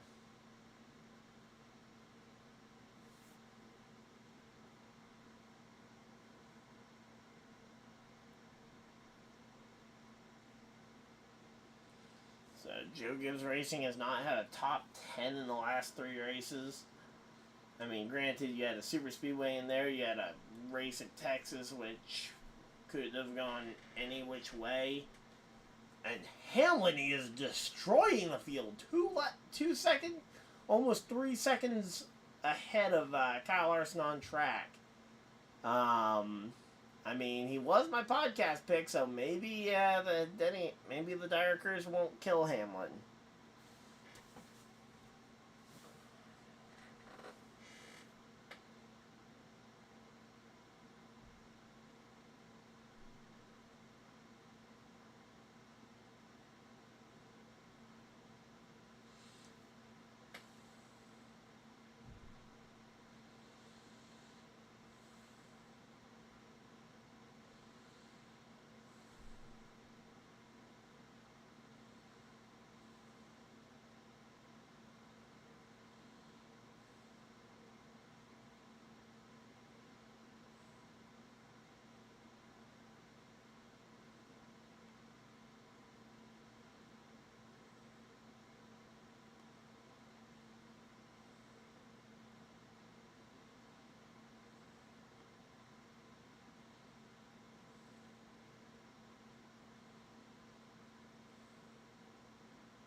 But yeah, Hamlin is absolutely blazing the field right now. I mean, even Larson and Bowman have kind of gotten separated there by about a second between the two.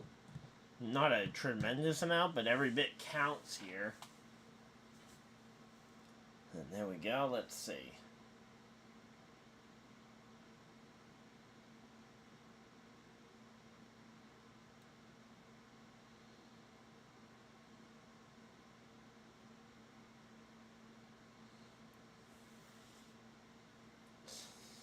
Alright, let's see.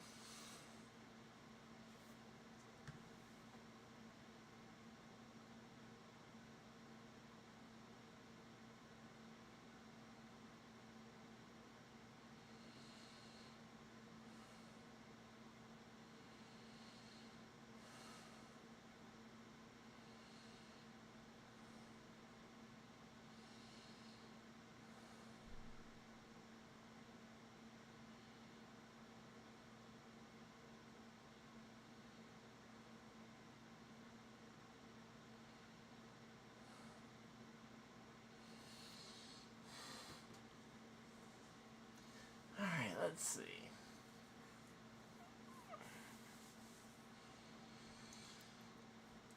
As the MTJ, I mean, just again, nobody seems to have the speed to keep up with Hamlin right now. I mean, everybody's 3 seconds back and just.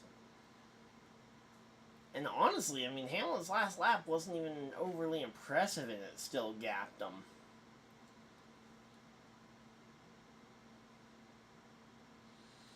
Say Hamlin's best lap of the entire race is only 0.3 of a second faster, so I mean it must just be a consistency thing or something. Because Hamlin must have had a really good lap while while Bowman and Larson were trying to sort something out there.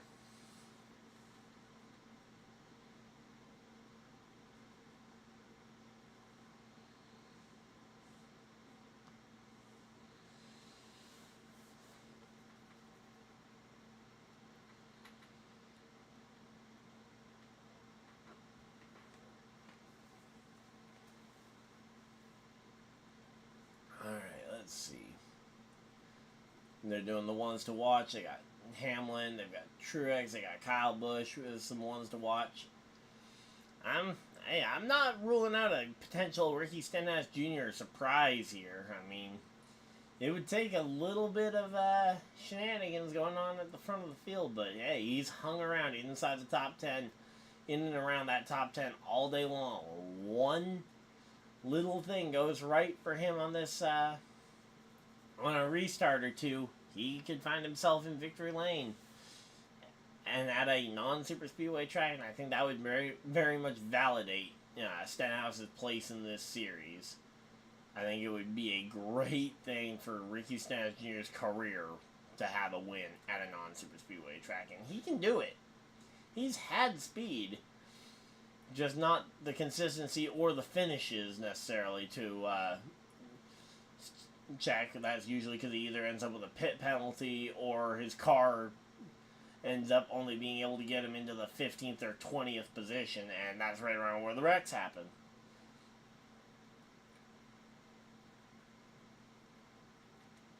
So here we go.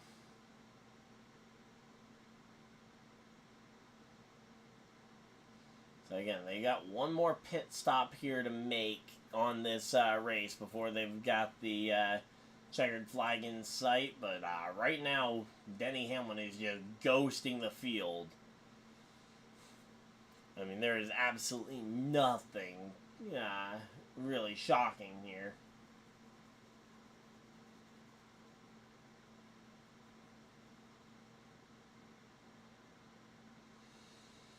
So here we go. Let's see again. Hamlin's looking strong. Let's see. Again, Larson's trying his best to keep up, but even him, he's 3 seconds back now, and that's enough to give Hamlin comfortability to basically run the line he wants to run, not have to pressure himself to make the right decision. And all of that happening because he was able to win the race off pit road on this last set of green flag stops when they were coming out the pits. He was able to win that drag race to the line, able to give himself control of the race, and he has now earned himself control of the race.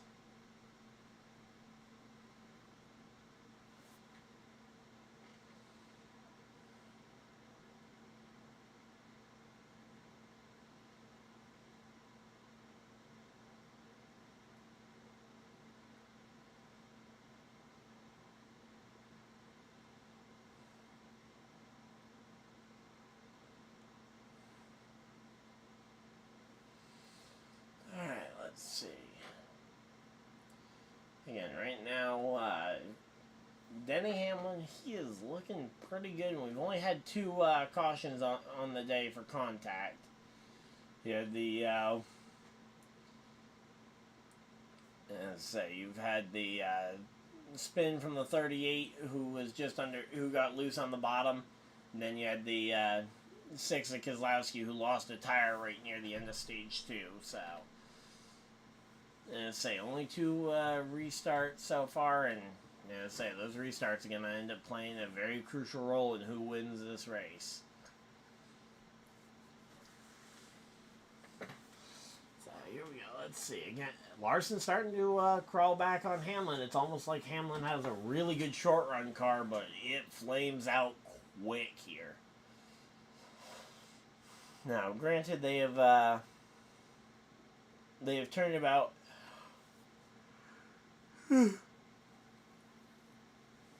They've turned about 35 laps since the restart, so I mean that is definitely plenty of time for something to go for a mid-round car to turn into a long-run car here.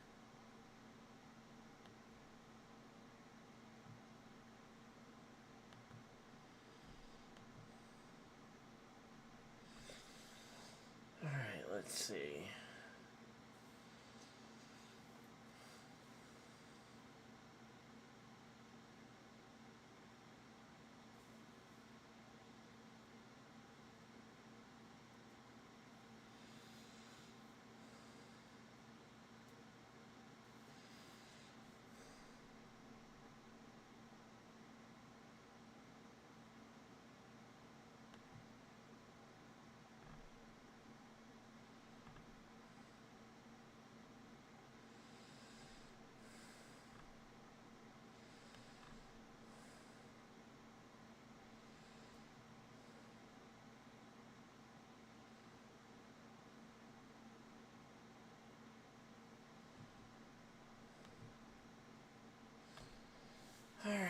let's see. So yeah, they're doing a team breakdown there on the Denny Hamlin crew. I mean, Larson's still over 3 seconds behind, so whatever it was for Hamlin that was the stumbling block, it looks like he's smoothed it out and he's right back to where he was before. As we got 103 or 108 laps to go as they go back to racing. And here we go, let's see.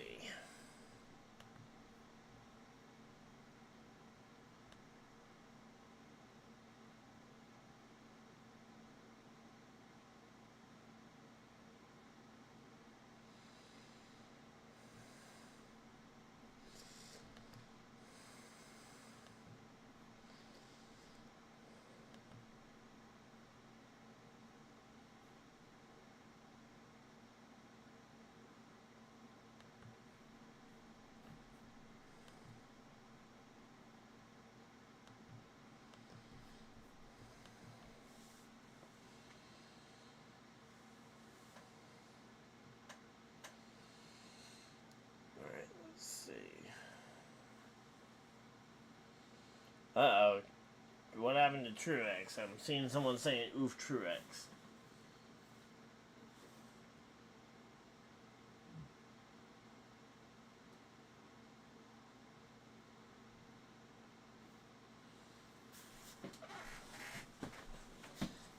Alright.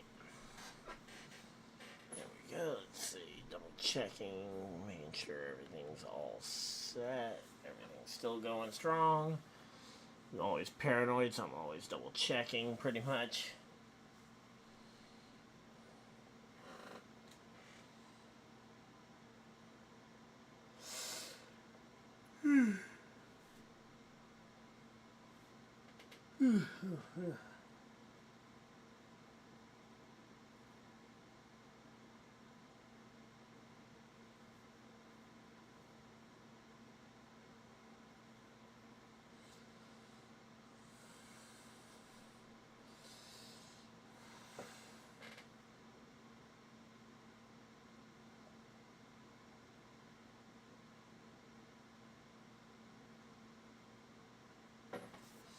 Alright, let's see.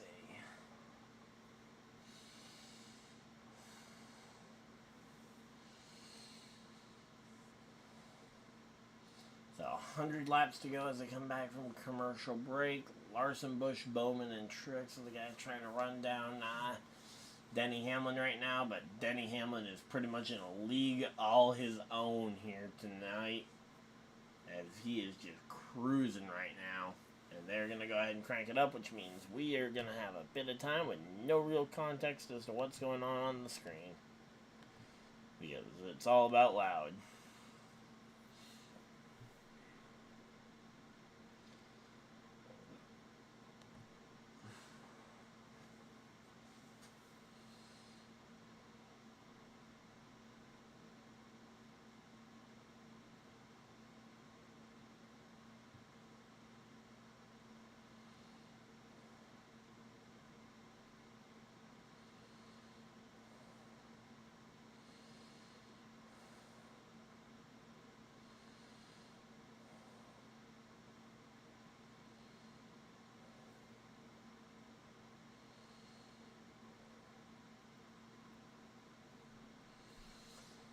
Alright, here we go. So, still on, still on the crank it up segment here. Larson, though. Larson's, cruising right now. He's up to only 2 seconds down from Hamlin, so he's closed in about a full second right now. He's making it work, and, Denny Hamlin's stuck in traffic right now.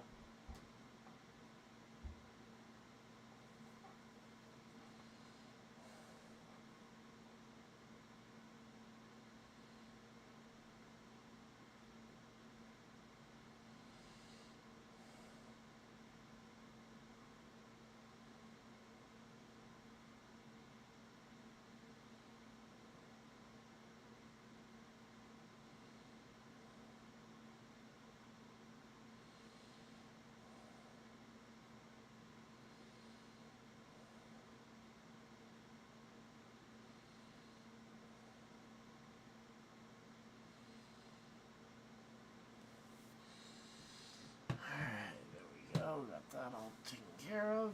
And, yeah, I mean, once again, very little change. So far, the only real change in the top 5 is Bowman falling further back as, and here we go. Larson is starting to close on Denny Hamlin. I don't know if it's just about the traffic. We'll have to wait and see if Larson has as much trouble in traffic as Hamlin has been having. I mean, obviously, race leader, you kind of expect to have an easier time through traffic almost. And then the second and third place cars kind of get a pass from the lap cars because they've already gone a lap down. Okay, Fox, fix your graphics, people. Corey LaJoie has not led 33 laps today. Those were Kyle Busch's stats that you were showing.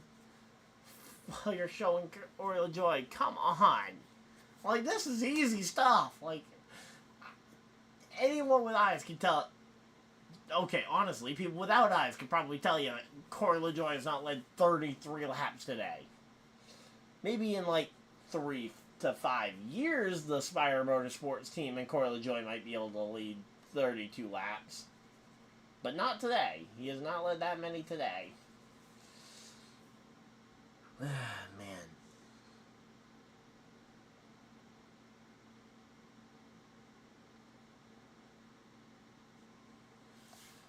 Alright, let's see. And they're still showing Bowman trying to pass Corey LaJoie here. I don't know why that's the battle they find so important. There we go. That's the battle we need to be seeing. The battle between Larson, Hamlin, and the lap traffic. And they're going to commercial break here before we even get a chance to see what the battle is looking like. Come on, Fox. This is, again, this is worse than usual. Like, how are you this bad at following the storyline of the leader of the race? Like, usually I'm complaining about Fox missing storylines further back in the pack, but I'm not used to complaining about them missing, I don't know, the lead? The battle for the lead of the race? Like, come on, Fox. Alright, let's see.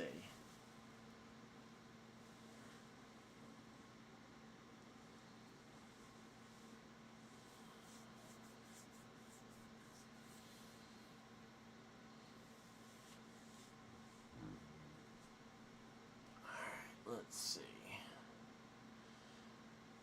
So, yeah, we're waiting to see if Kyle Larson can try and claw back all the way up to the back bumper of the 11. And if so, does he have anything to actually try and pass the 11?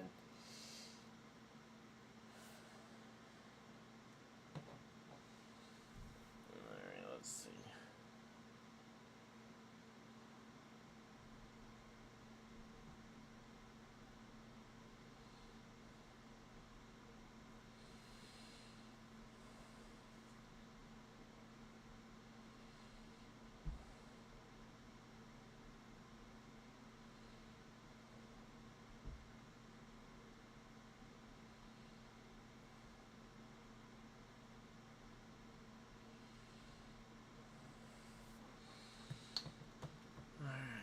Go. So far, Stenhouse, I mean, again, he's still outside the top 10, but he's hanging on right there in 11th. I mean, one thing goes wrong, he could be right back in the mix, especially if we get a restart.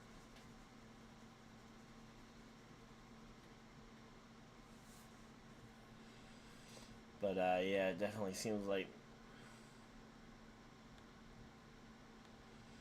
the stream is dropping a ton of frames. I don't know what the problem is.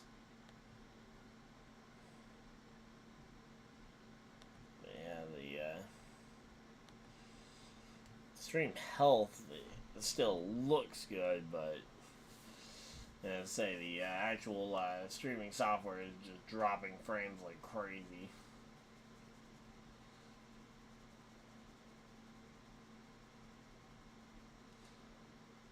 Go.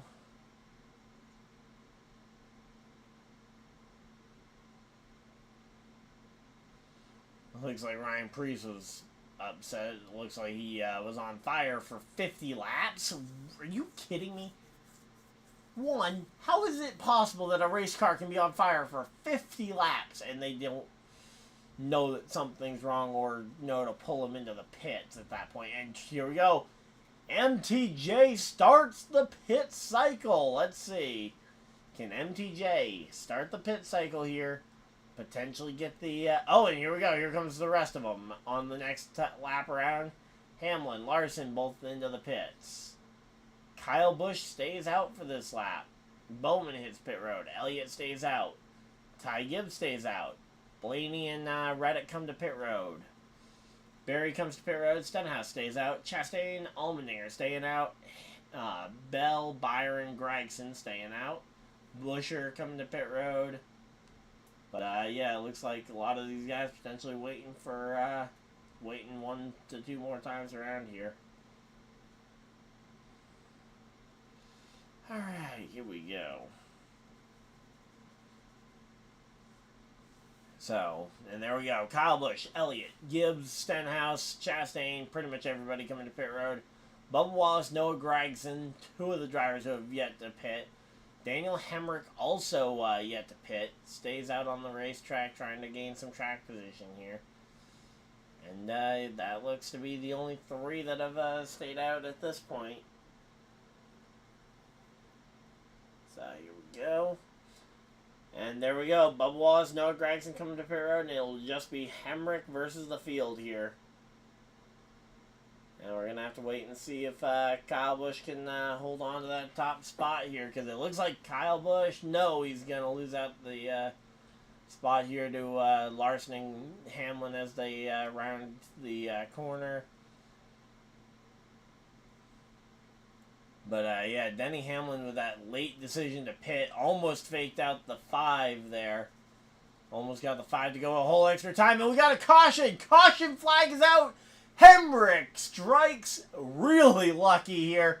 And no, it's Stenhouse. I've been so high on him all day long. I said he needed one thing to go right. That is not it going right. No.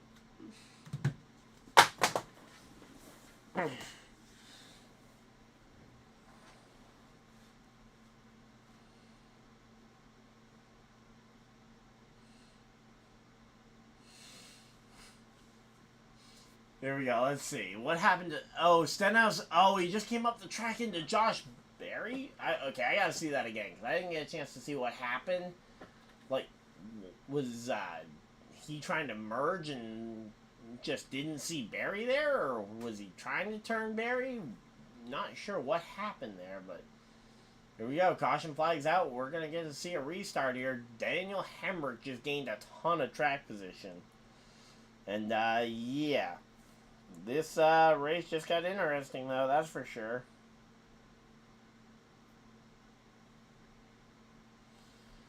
Alright, let's see. So, Daniel Hemrick, Daniel Suarez. The Daniels really benefit from this caution flag.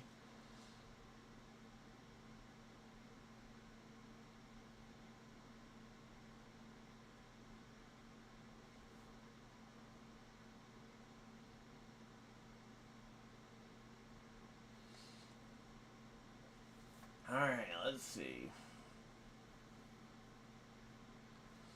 As they get ready to come down pit road, and I say again, we're expecting at least some of these guys potentially to maybe consider another trip down pit road. I think most, as if they're a lap down, they are going to definitely wave around.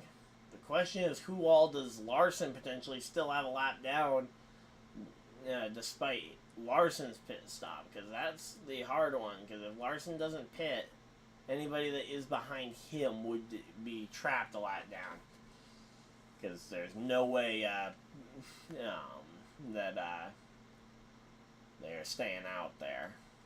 The leader, there's no way Hemrick is staying out there. Could Bubba Wallace actually is the race leader. Sorry, Bubba Wallace, race leader.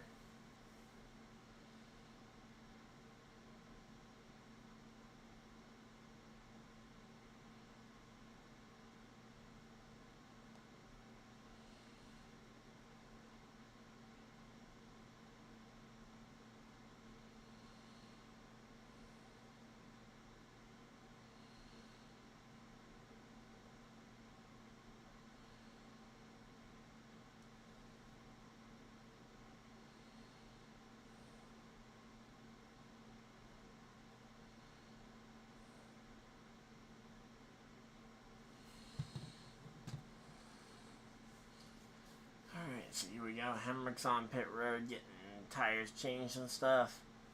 Honestly, if I'm not the top car here, yeah, there we go. Kyle Busch, come down, get those adjustments, and get your car perfect. Like, no real reason to stay out there. You haven't been able to beat them on the same strategy all day, so go ahead and get your fuel, get your tires, and yeah.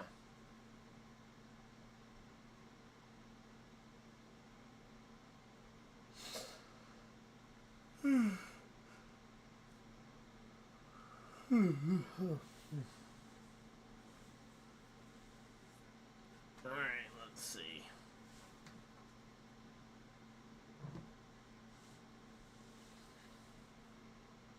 But yeah, Stenhouse has been doing so well all day, and I'd been able to talk him up a whole lot, and then all of a sudden, that.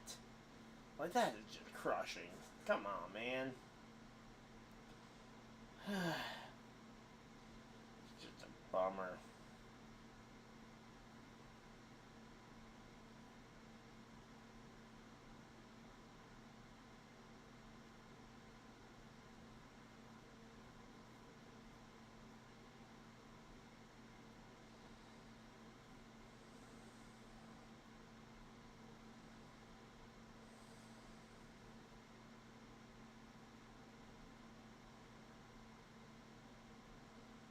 Alright, well, we're just chilling out here. Hopefully you guys are having a good time tonight. If you guys are, of course, hit the like button and subscribe if you guys are new. I know the quality of the stream has been definitely a bit down because for whatever reason my frames are dropping like crazy, about 27% of them.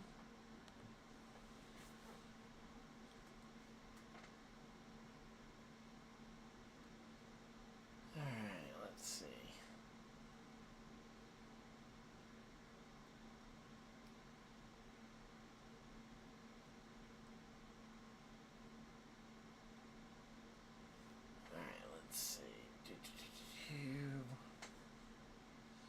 I definitely want to try.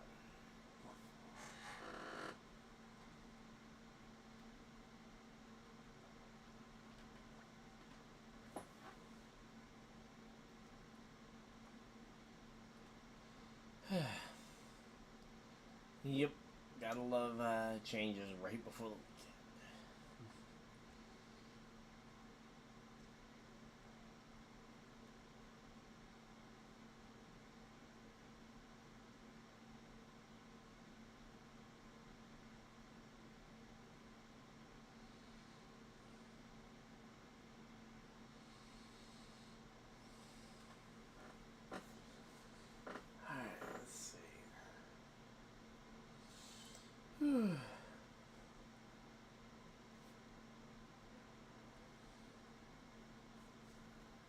So they're playing a clip here from Kevin Harvick's Happy Hour podcast that has bi-weekly episodes. Let's see how my fantasy lineup has taken a toll here. Yep. Actually, I'm still up in the 100-point range, but now Noah Gregson up in the top 10, obviously. Are you kidding me? Gregson's down in the top 10, and Stenhouse just crashed. Are you kidding me? After all that, with Gregson being off the pace.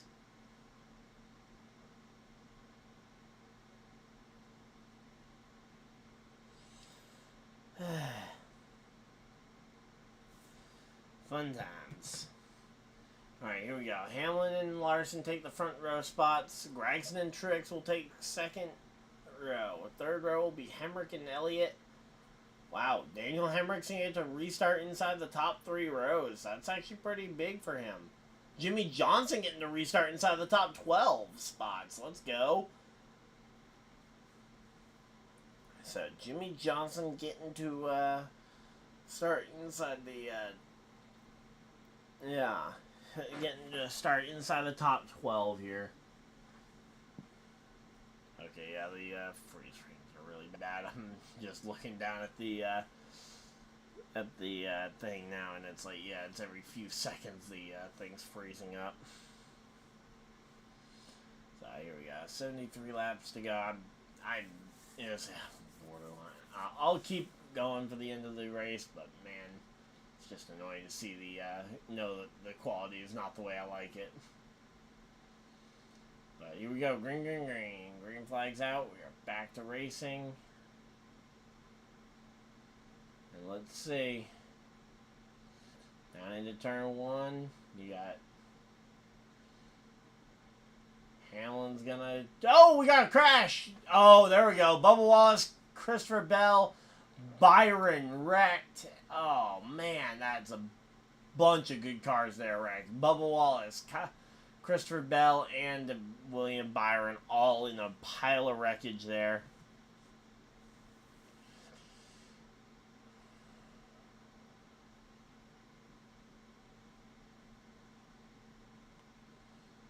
Let's see, who was all those picks? We had, who was in that one? Ashley with Christopher Bell. We had, wow. No one took Bubba, okay. Alright, let's see. Yeah, Bubba just got loose and just spun it. It looks like, I don't know if the car behind him helped with the push at all. And say, every clip I'm seeing, you can see a lot of, you can see a lot of room behind him. No, actually, I think I think 71 may have shoved him.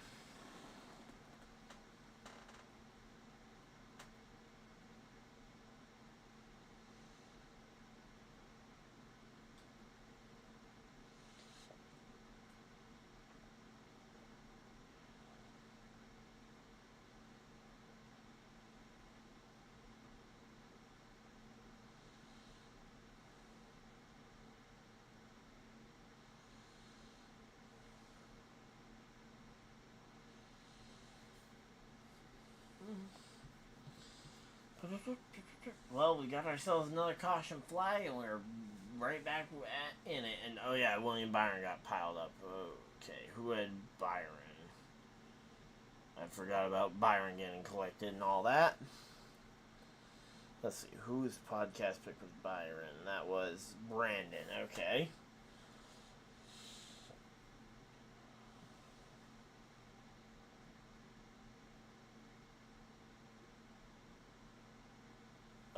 Did stream die? Uh-oh. Hopefully stream didn't die. I'm still seeing it live.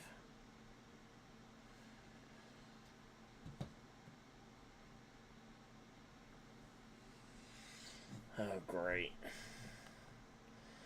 Hopefully, I'm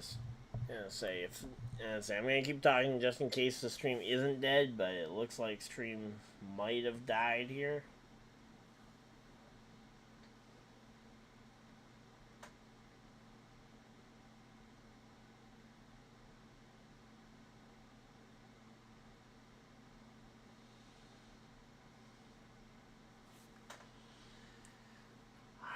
Let's see, and there we go. There's Bubba climbing out of his destroyed race car. Sad to see because he was having a really good night. Same thing there with William Byron. He was on his way to recovering from a setback early. Now you got Kyle Busch up inside the top 10. Blaney up inside the top 10. Got a couple of drivers you haven't seen up there for a minute.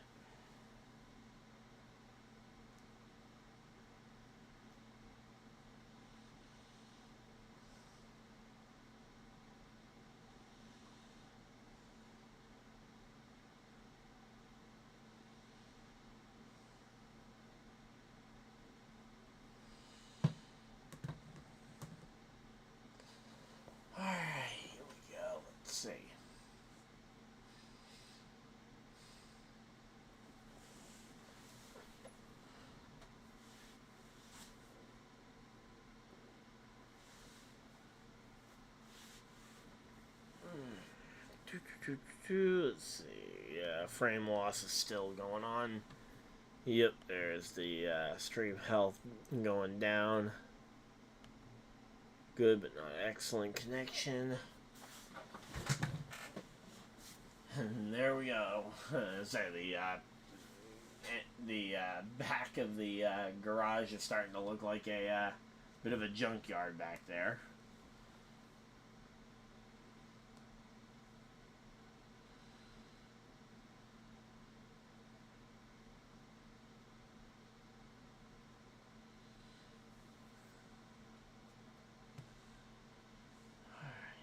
Go. Christopher Bell's already out of his car. They are done for the day as well. Christopher Bell just did not have any real speed. It didn't feel like. I mean, I don't think I even mentioned him once up to this point.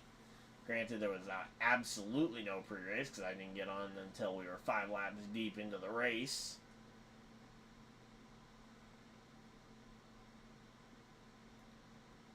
But here we go. Let's see. Yep, there's Christopher Bell. He's talking with his crew, and they're going to try and potentially get out without having to talk to too much media, because I don't think... I mean, I'm sure Christopher Bell won't mind explaining what happened, but I don't think he really even knows what happened. Not to mention, because he wasn't able to finish the race, he is going to have to go to the infield care center.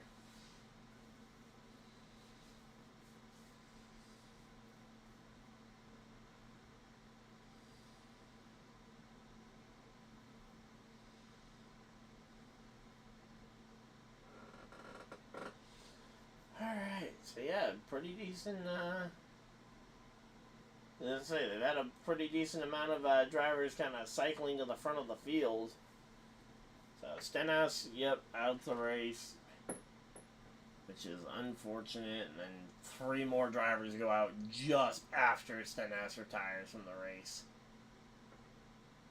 Too bad Stenhouse couldn't have limped it around to at least pass those guys.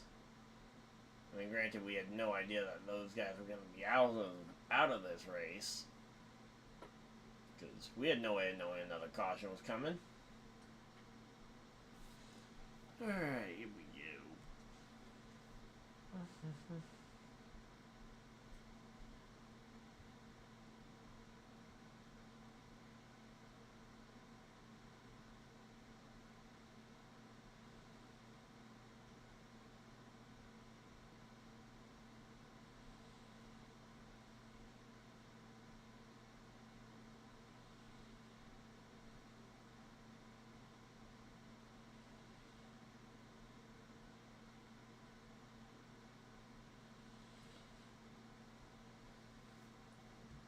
Alright, 66 laps to go. Come on, let's try and lock in and get ready for the run to the checkers.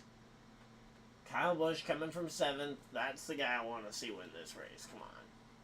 All my other guys have either faded to the back or are currently sitting in 13th place with mediocre cars. Kyle Busch has a good enough car to win this race. He's in the top 10. Everything breaks right. He could be a winner by the end of the day.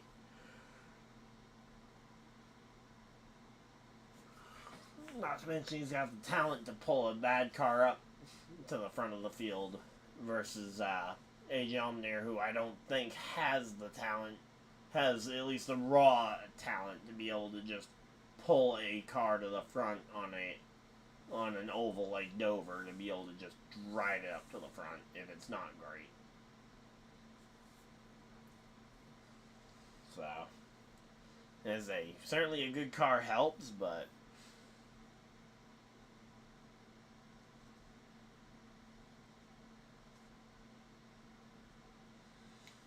alright, here we go, let's see.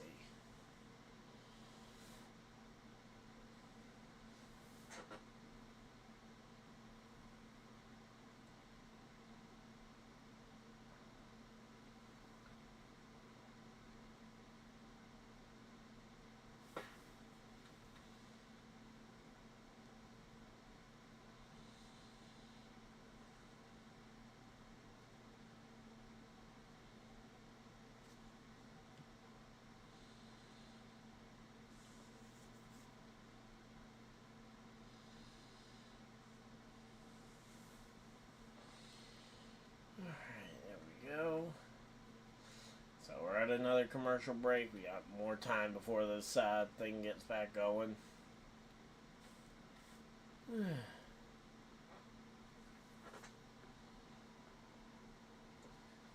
Yes, I certainly wish the storyline to this race was a little bit more exciting, because we have just, as outside of all the storylines I had been committing to, have all just kind of washed away. I mean, in particular, the Stenhouse storyline was the one I was committing to, and it just kind of got completely washed away. Now, the Larson versus Hamlin storyline could be a fun one. I mean, we know there's some drama between the two, as they've had some disagreements in the past.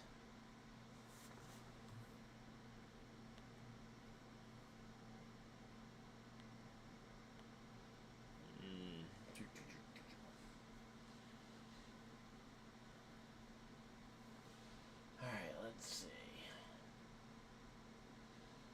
So they're doing an HRA piece right now, it looks like. Advertising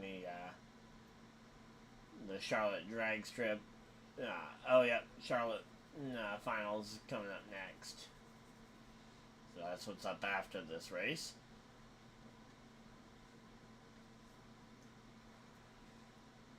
Alright, here we go. Lights are off on the pace car. It's choose code time. Hamlin goes bottom.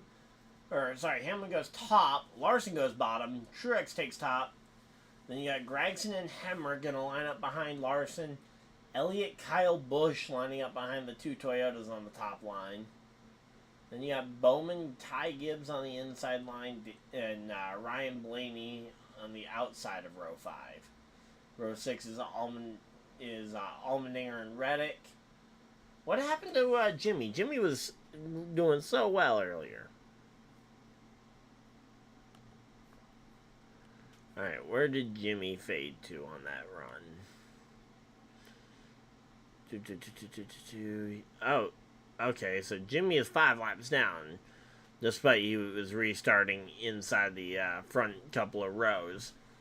Okay, I thought Jimmy might have been back on lead lap or something due to the the crazy timing of the caution, but no, it looks like he didn't get any sort of benefit from that caution flag flying.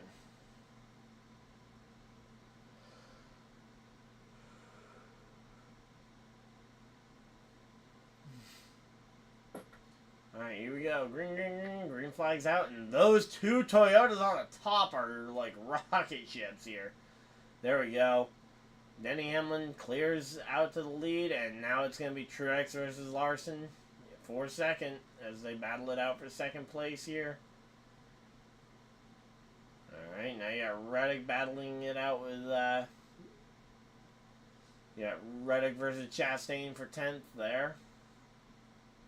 Ty Gibbs is also right in the mix for that battle for the 10th position. But, yeah, here we go. Let's see. Yeah, Chase Elliott versus Noah Gragson right now. Those two trying to fight to see if... let's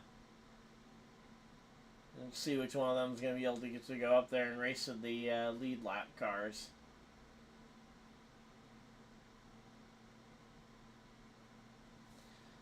Alright, let's see. Again, right now the three leaders are the obvious advantage point. You got Hamlin, Larson, Truex, but then pretty much everybody behind that I feel like is pretty much equal standing from how they've run today.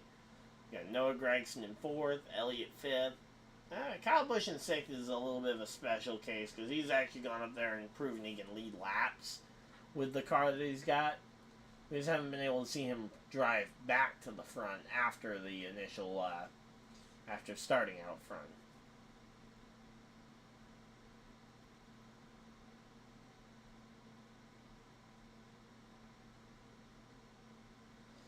Alright, let's see.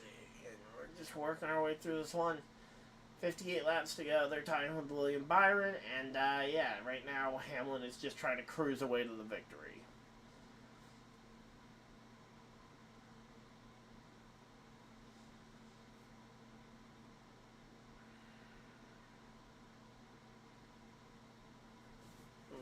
Let's see.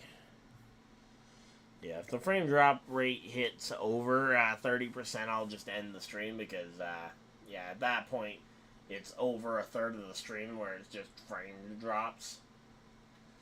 And I don't want to be putting out content like that. Right now it's at 28.4, which is certainly not what I'm looking for. Alright, let's see. Ty Gibbs trying to race Chastain for that 10th position here, the last spot inside the top 10.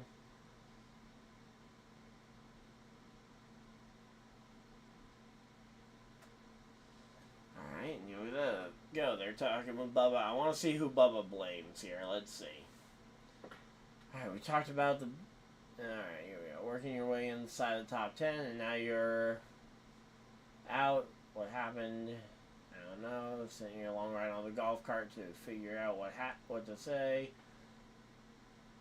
Turning 30. Something about turning 30.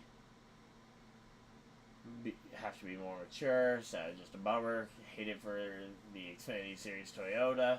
Or not Xfinity Series Toyota, but the Xfinity sponsored Toyota. And yeah, say it's crew chief, or is either crew chief or spotter there. Booty Barker doing a good job. I can't remember which one's which. I think that's his spotter though. But okay, he didn't go and blame any driver in particular, so he didn't just straight out go and say, "Oh yeah, Zane Smith, you just wrecked me," even though actually that might not be a bad idea to go and blame him. But yeah, Todd Gilliland's back out there just trying to log laps, trying to outrun them, and the leaderboard crash. Great. I gotta love a leaderboard crash. Especially just at the perfect time.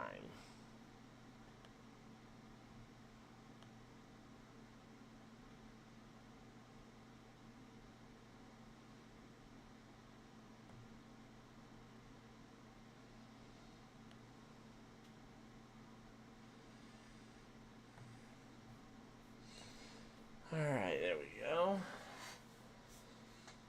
Got the hell realigned, and we've got ourselves 50 laps to go with Denny Hamlin leading. He's now got a second and a half on Larson.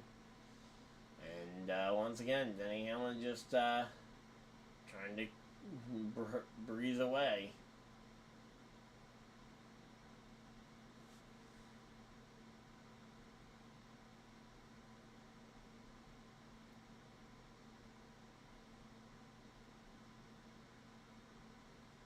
Let's see, 49 laps to go. We're at a side-by-side commercial break.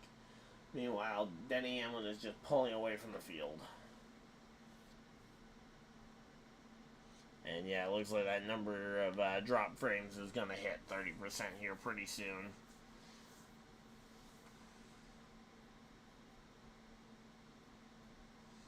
But yeah.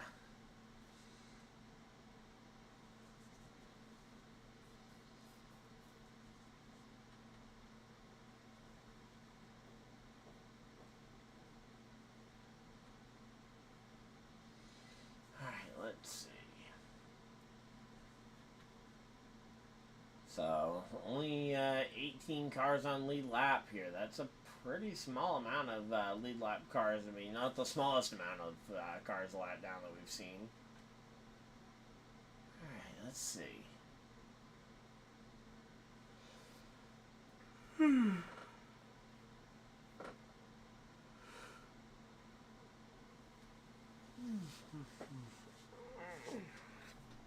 Alright, let's see. Well,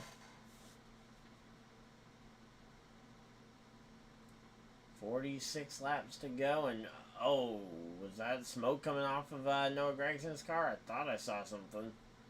But yeah, right now though, Kyle Busch up into the top 5 here. He is hoping to be able to just charge back through the final couple spots here. Meanwhile, Ryan Blaney is about to take the fight to Chase Elliott for that.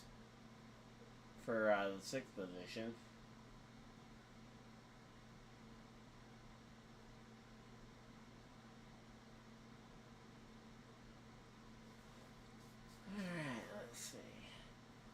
I mean, again, Daniel Hemrick's a much better finish today than he ever would have if it weren't for the lucky caution in the middle of the pit cycle, thanks to Stenhouse.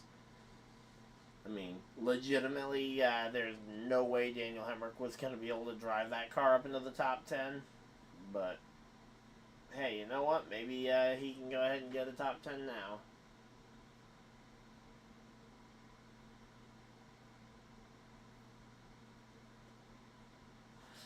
Alright, let's see.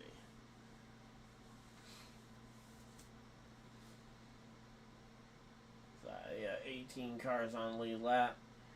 And, speaking of 18 cars, the driver who used to drive the 18 car is now closing in on Noah Gragson.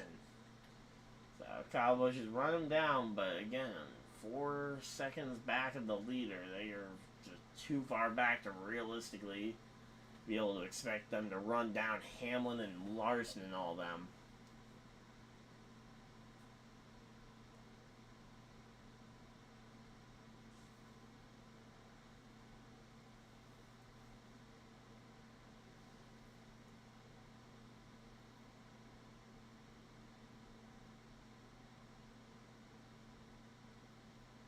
Alright, let's see.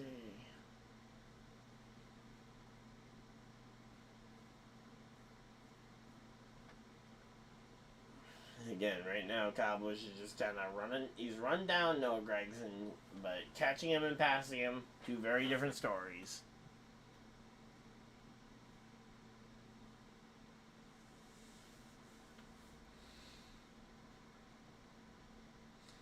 But, yeah, at some point, you got to imagine they're going to try and do something to try and, the problem is, though, I mean, unless, I guess, Lars, you know, you don't really have anything you can do to really separate the two Toyotas from each other with, them both being up inside the top 3, and there's nobody really close behind the two of them to try and separate them, because if you end up choosing behind, Denny Hamlin, they just choose the outside, and then they've got the 1-2 combo in behind there.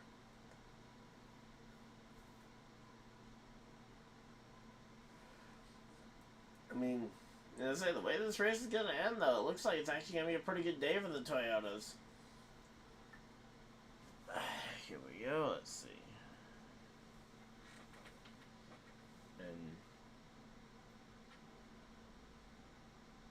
And a pretty bad day for me, because I was definitely expecting the,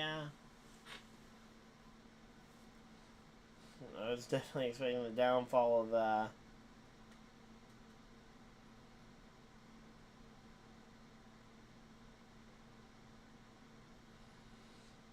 was definitely expecting the downfall of Truex today. Wow, Warrior's got a nearly perfect lineup right now. 1, 2. So all he's missing would be Larson, I believe.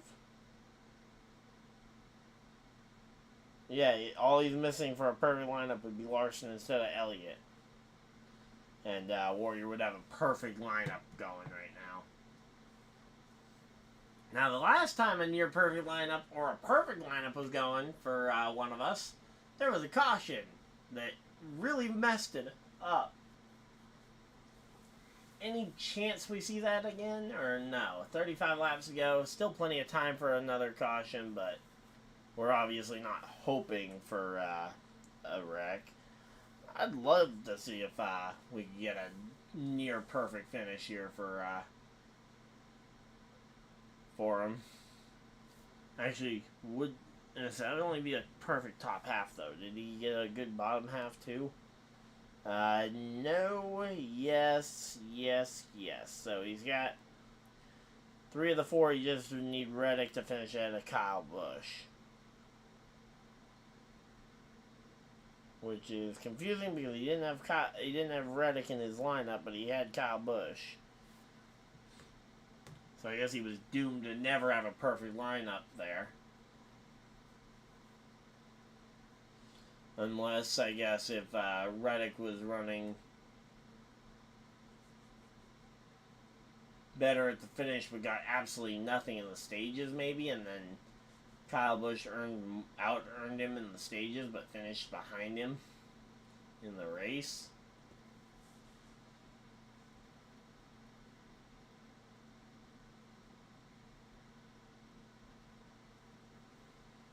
Alright, let's see. Again, we're just working our way through this stream. 31 laps to go here. And let's see. Right now, Larson's gotta close in on him. Every lap car gives him a chance to try and close in a little bit on Hamlin's speed. They're about a full second a lap slower right now than they were at the start of the run. Alright, there we go.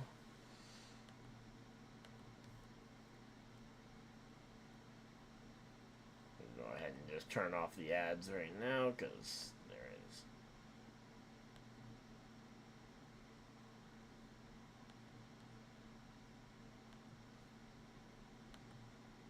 Yeah, I don't.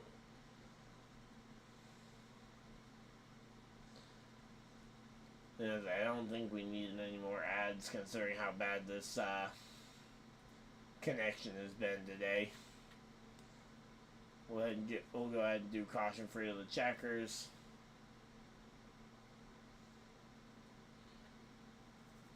Or not caution free, but commercial free to the checkers. And yeah, we're just chilling out here again. Daniel Hemrick up inside the top bit there. He's up inside the top 8. He's got Bowman closing in on him for that 8th position, though.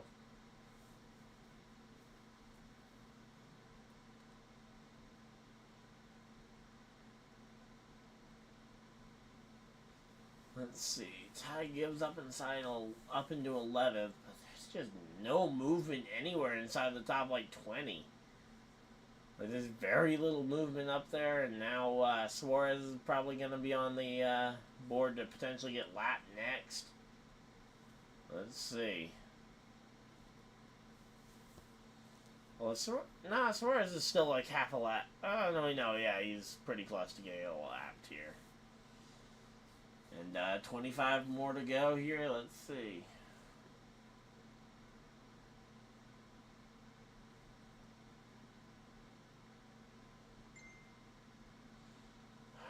Let's see.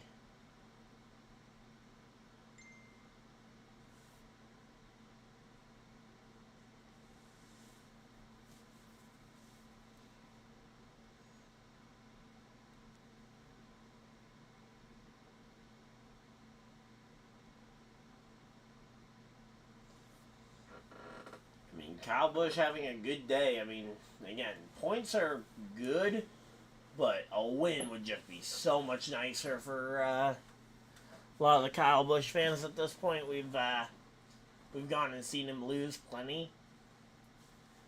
And we haven't seen him win in almost a full year, so it's getting to that point where it's like, come on, when's he going to win next? Is he going to win again? A lot of people are speculating that we've seen his final career win.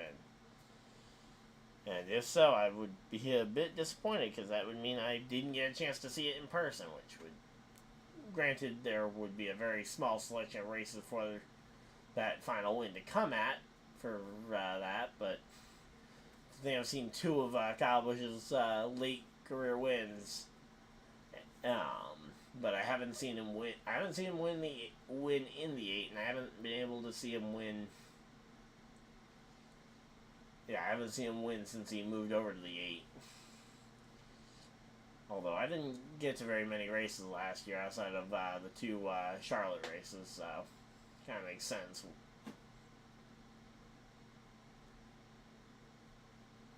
So here we go. Let's see. And now they're about to catch Suarez, who's going to be the toughest person to try and lap here. All right. 150 feet between Larson and Hamlin right now. They are close enough. We'll have to see.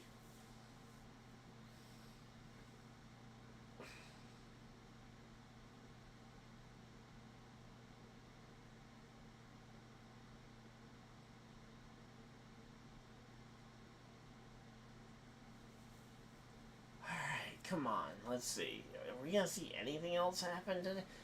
Or are we just going to literally pace around here for the next 20 laps or so? I mean, so far there's just nothing going on here at all. I mean, even down through the top 10, there's very little movement. There's not much moving and shaking going on.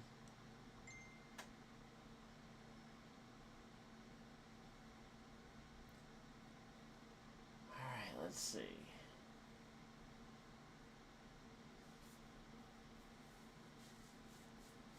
18 to go. Now 17 laps remain.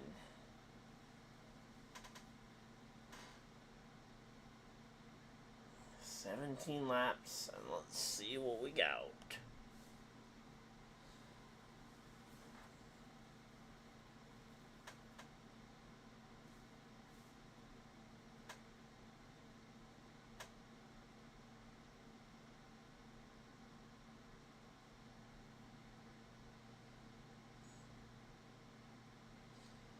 Alright, let's see. And there we go. Larson goes by Suarez fairly easily, and now we do have a close battle for the lead. Question is, who is that next lap car for Hamlin? And does that next lap car for Hamlin let him by easy? Okay, it's Jimmy. Jimmy Johnson and Hamlin do actually have a lot more in common than you would imagine. They're both Toyota. They're both Toyota cars, but they're also both team owners of Toyota teams, so theoretically, these two know and have some level of respect for each other. Versus Jimmy and Larson, who actually, ironically, also share some stuff as well.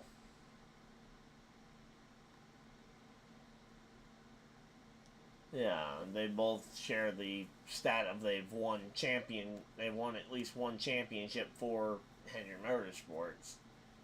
But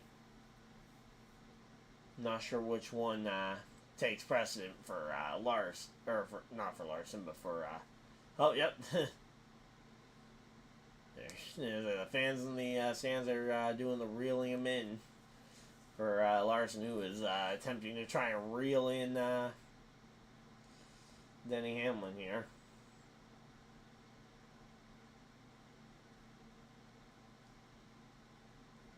Alright, let's see.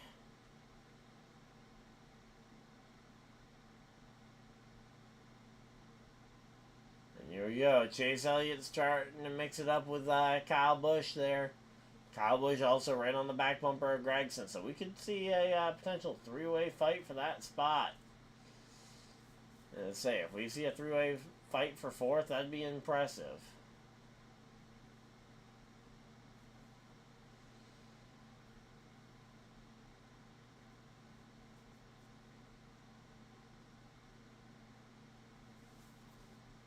Let's see, 11 laps to go, and I will say, at least we're sticking with this battle versus going back and forth between two battles.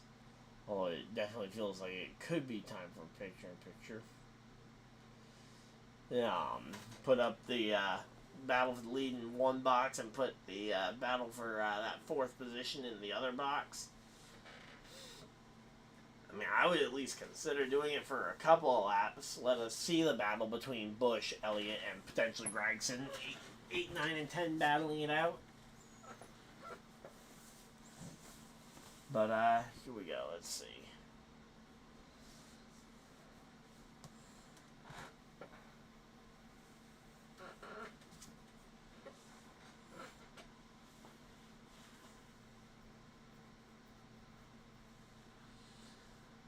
So far, it's Denny Hamlin leading.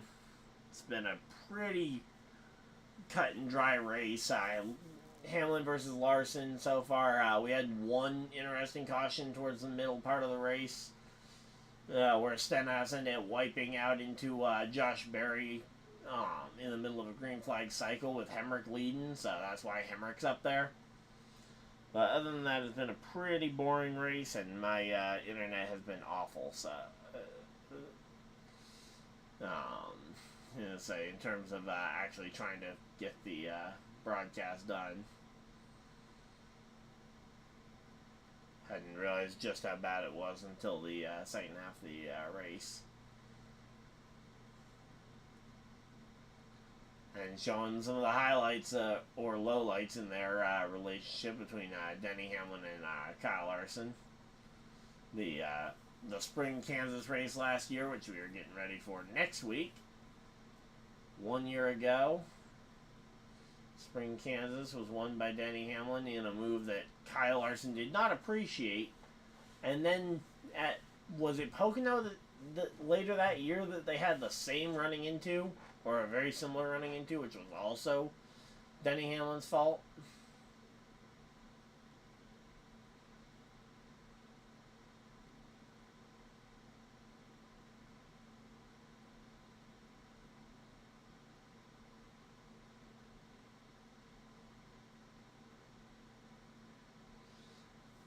Let's see. Again, 4 laps to go.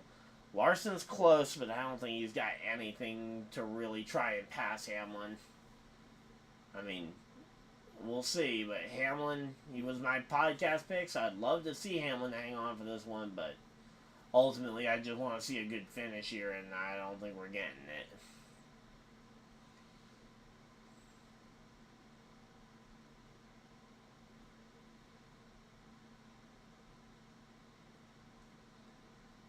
Let's see. So Denny Hamlin down the back straightaway, 2.5 laps to go. Let's see, through 3 and 4. Larson is closing in. He's going to be right there for the white. The question is whether or not he can get there on the checkered lap.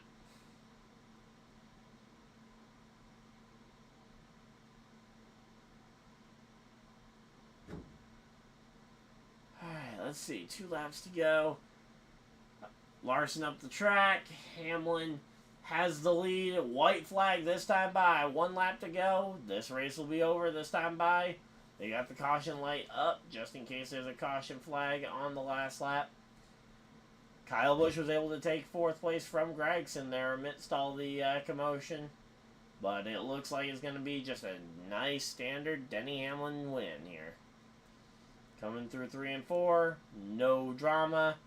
Denny Hamlin wins it, and I don't lose my pick. Let's go.